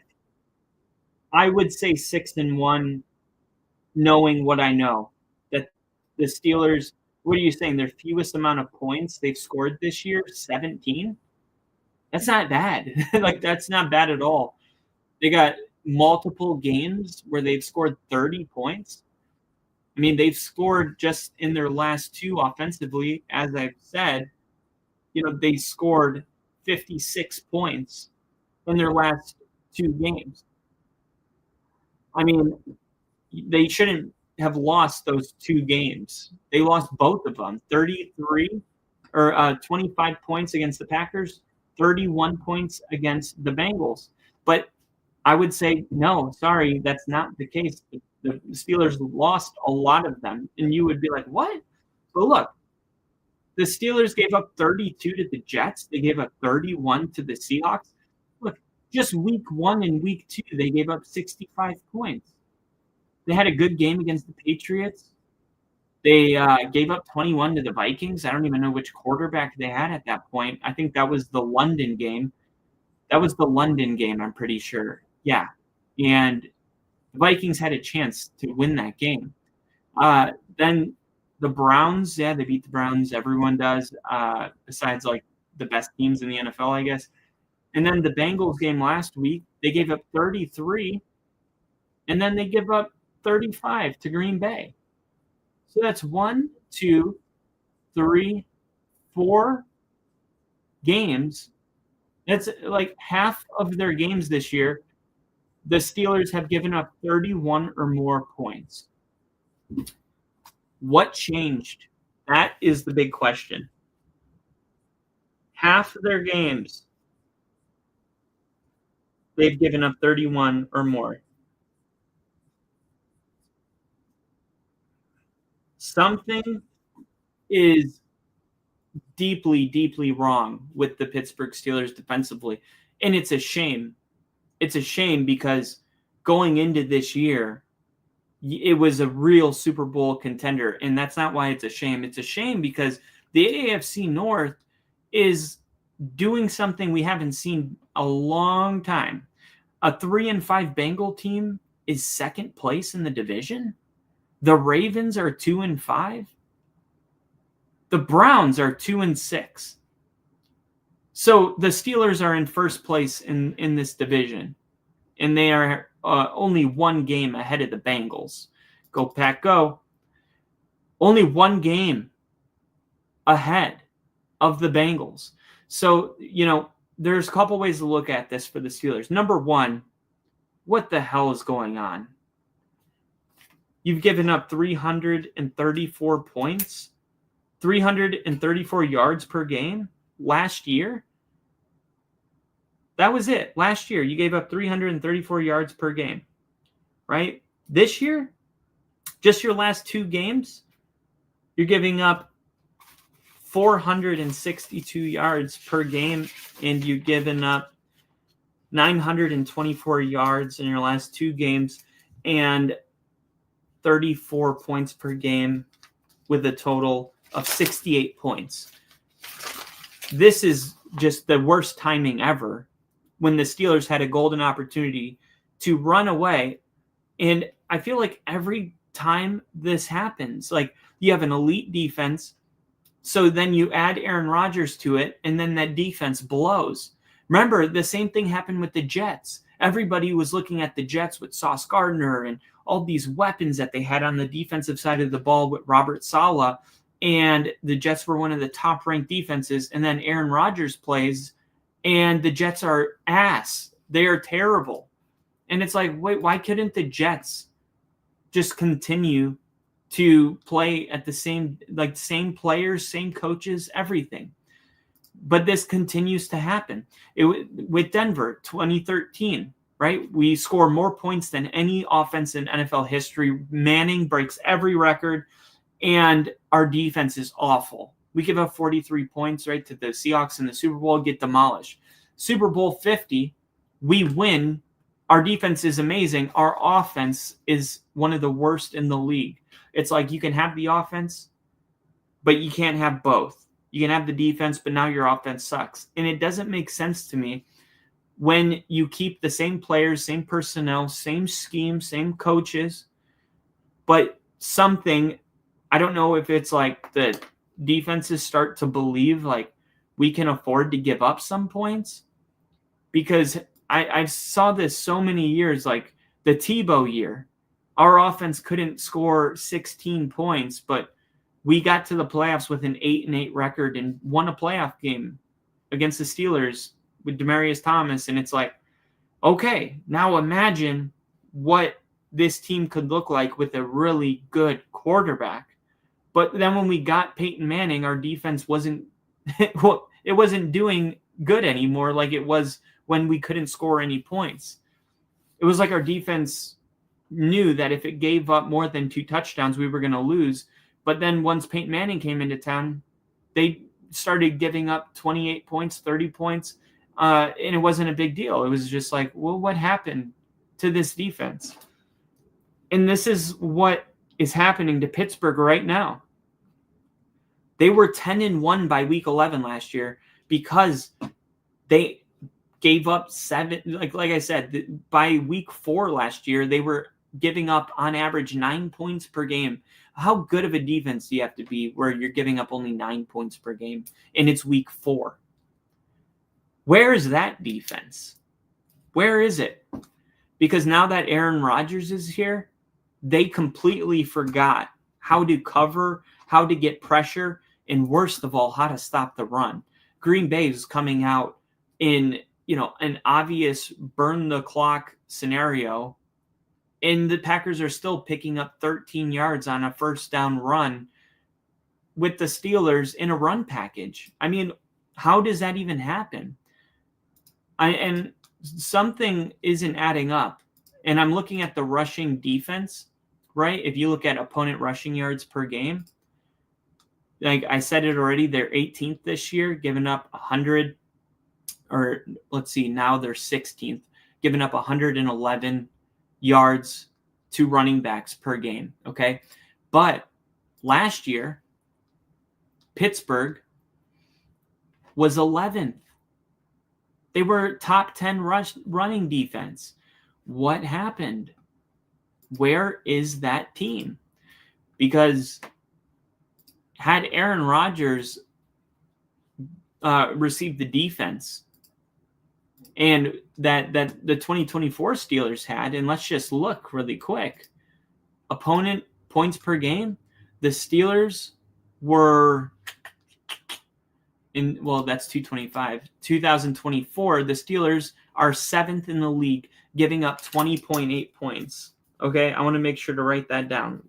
Last year, Pittsburgh, 7th, 20 points per game allowed. Okay, let's just take a look. 20 points per game, 20.8 points per game. Let's just look at their games. 20, if their opponent scored 20 points. Steelers, Jets, Steelers scored 34. It would have been 34-20, Steelers win. Seahawks would have won 20-17, 1-1. Steelers would have won 21-20. Oh, and keep in mind that the Steelers really gave up about 16 points per game, but the numbers got lopsided because they lost their last 5 in a row by giving up, 30, 40 points. Like their defense fell apart late in the season because they just couldn't, the offense was 3 and out, 3 and out, 3 and out. It's taxing. And by the end of the season, it caught up to the Steelers. But I'm using the 20 points per game, and that's an average. But to be real, it was, I'm going to do like let's just do the first 8 games, okay, of last year. We'll just do the first 8 games to be fair, okay? Starting with the Falcons game. That was week 1. So they gave up 10, 6 to Denver, 10 to the Chargers, 27 to the Colts, 20 to the Cowboys, 13 to the Raiders, and then 15 to the Jets. 1, 2, 3, 4, 5. 1, 2, 3, 4, 5, 6, 7. I got one more to the Jets. And then after that, they gave up 18 to the Giants. Okay. So let's do this. Ready? What's the average of these numbers? 10, 6, 10, 27, 20, 13, 15, 18.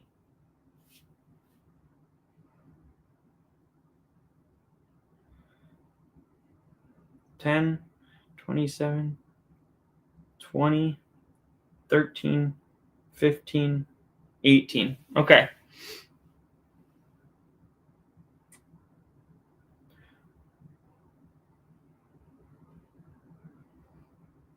Here we go.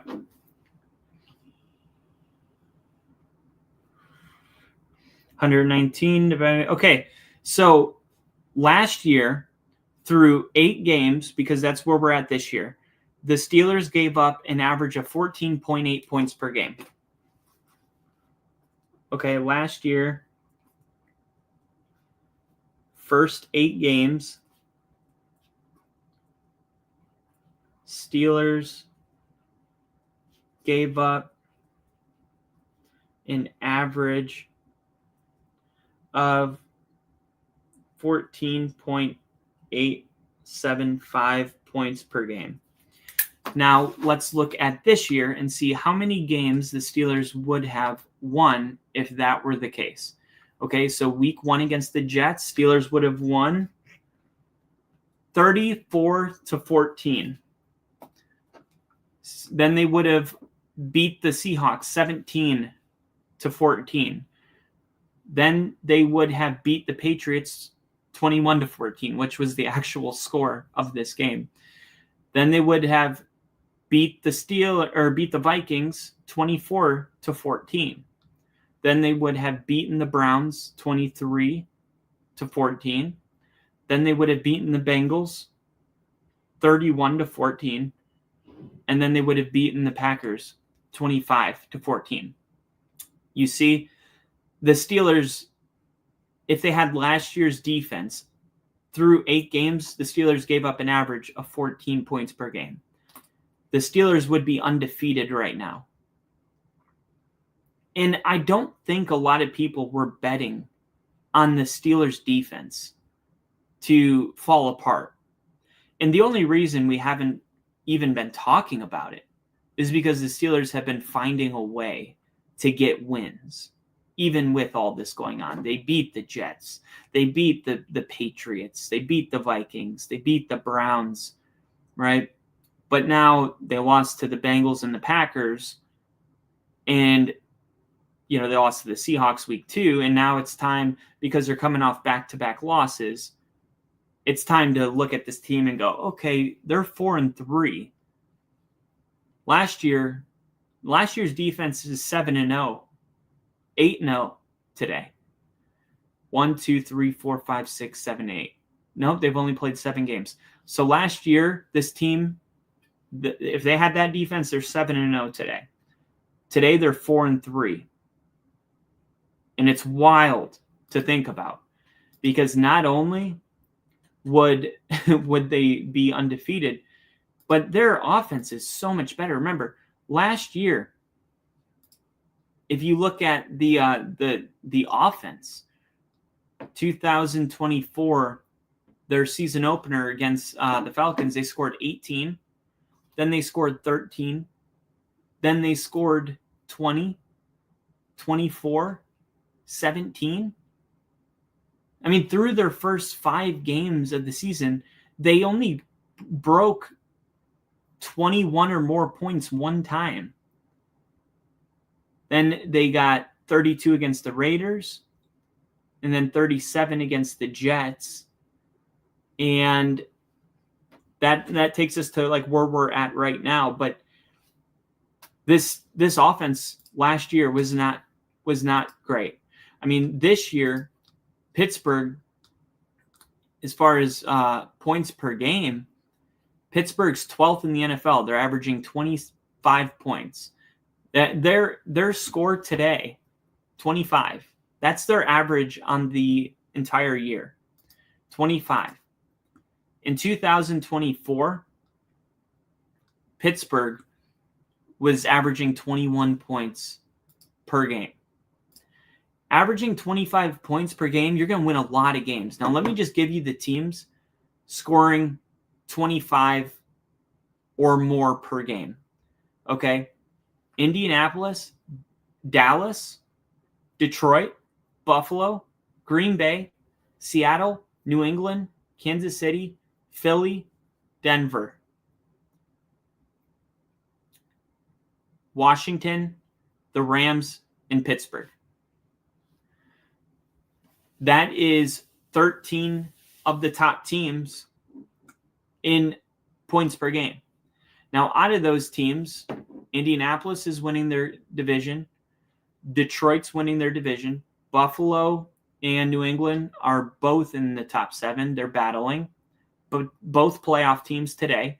Green Bay's a play. Let me open up after week 8 the current playoff bracket,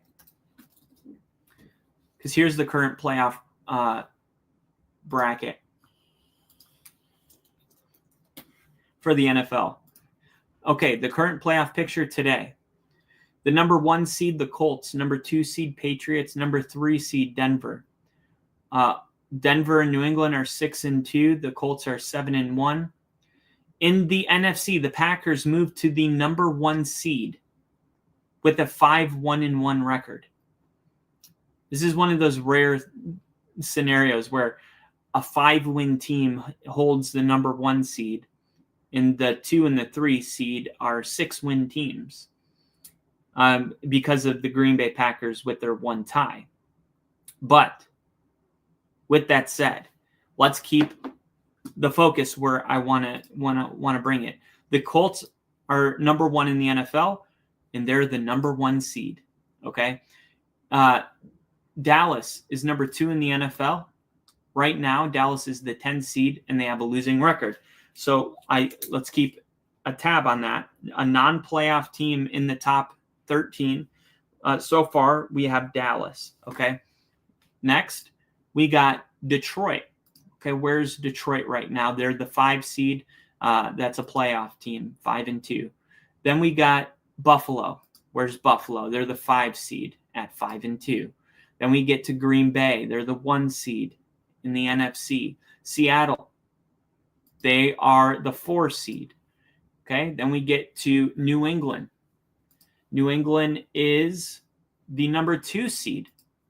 Then we get to Kansas City. Kansas City is on the bubble. If they win tomorrow, they will be the 8th seed, and Jags will be on the outside looking in. And then we get, so I'm just going to consider Kansas City a playoff team because they're going to win tomorrow. And plus, you can't say they're not before they play, but Kansas City's a playoff team. Then you get Philadelphia at 9. Where's Philly? Oh, they're the number 2 seed.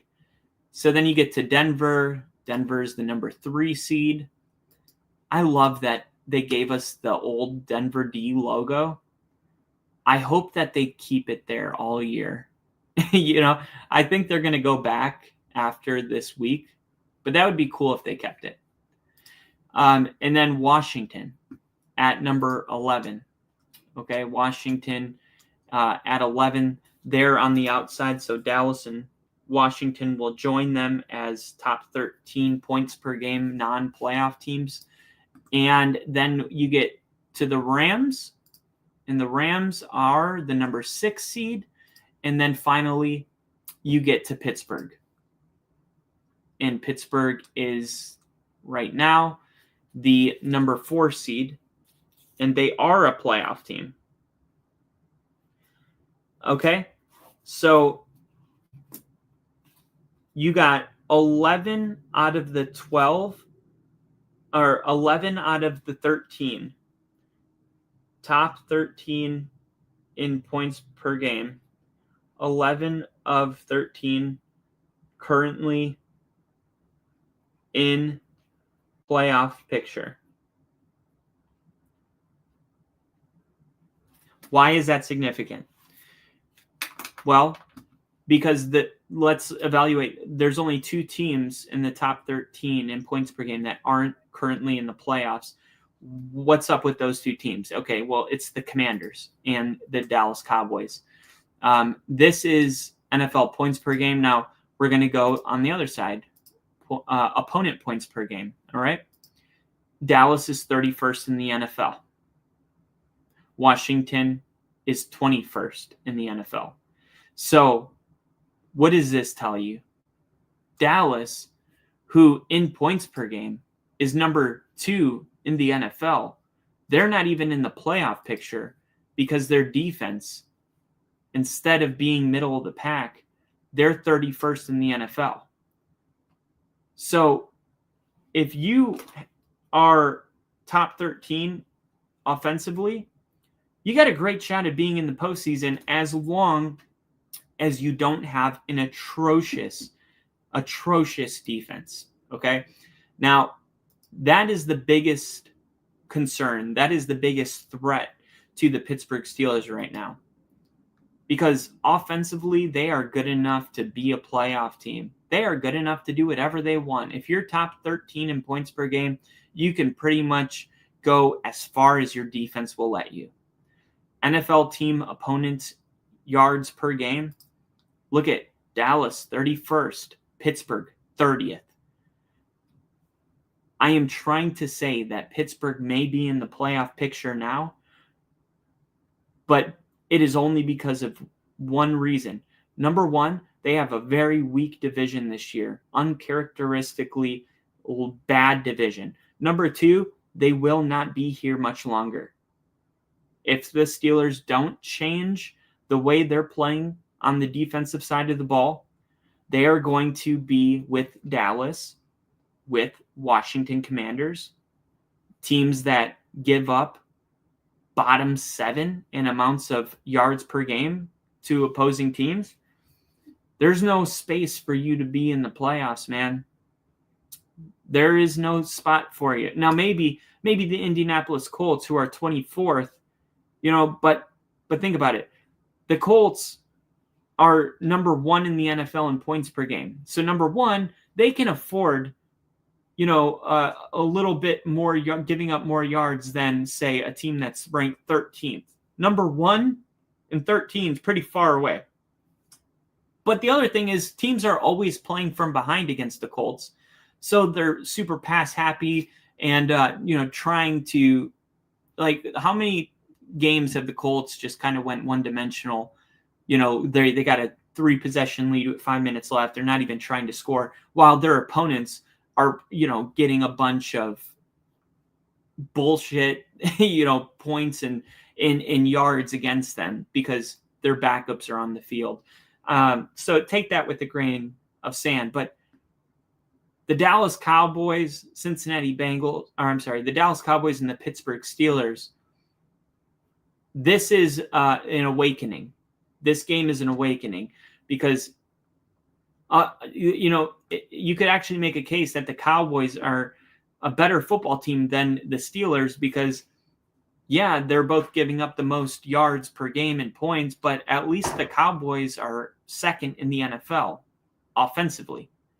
The Steelers are 13th. Like, the Cowboys are putting up 35 plus points, 40 points per game. So this is really the final moment for the Steelers team to either turn it around at the halfway point or be prepared to miss the postseason for the same reasons the Commanders and the Cowboys are going to miss the postseason this year. You have to be better defensively, and we know that they can, because last year, through the first 8 weeks, they only gave up 14 points per game.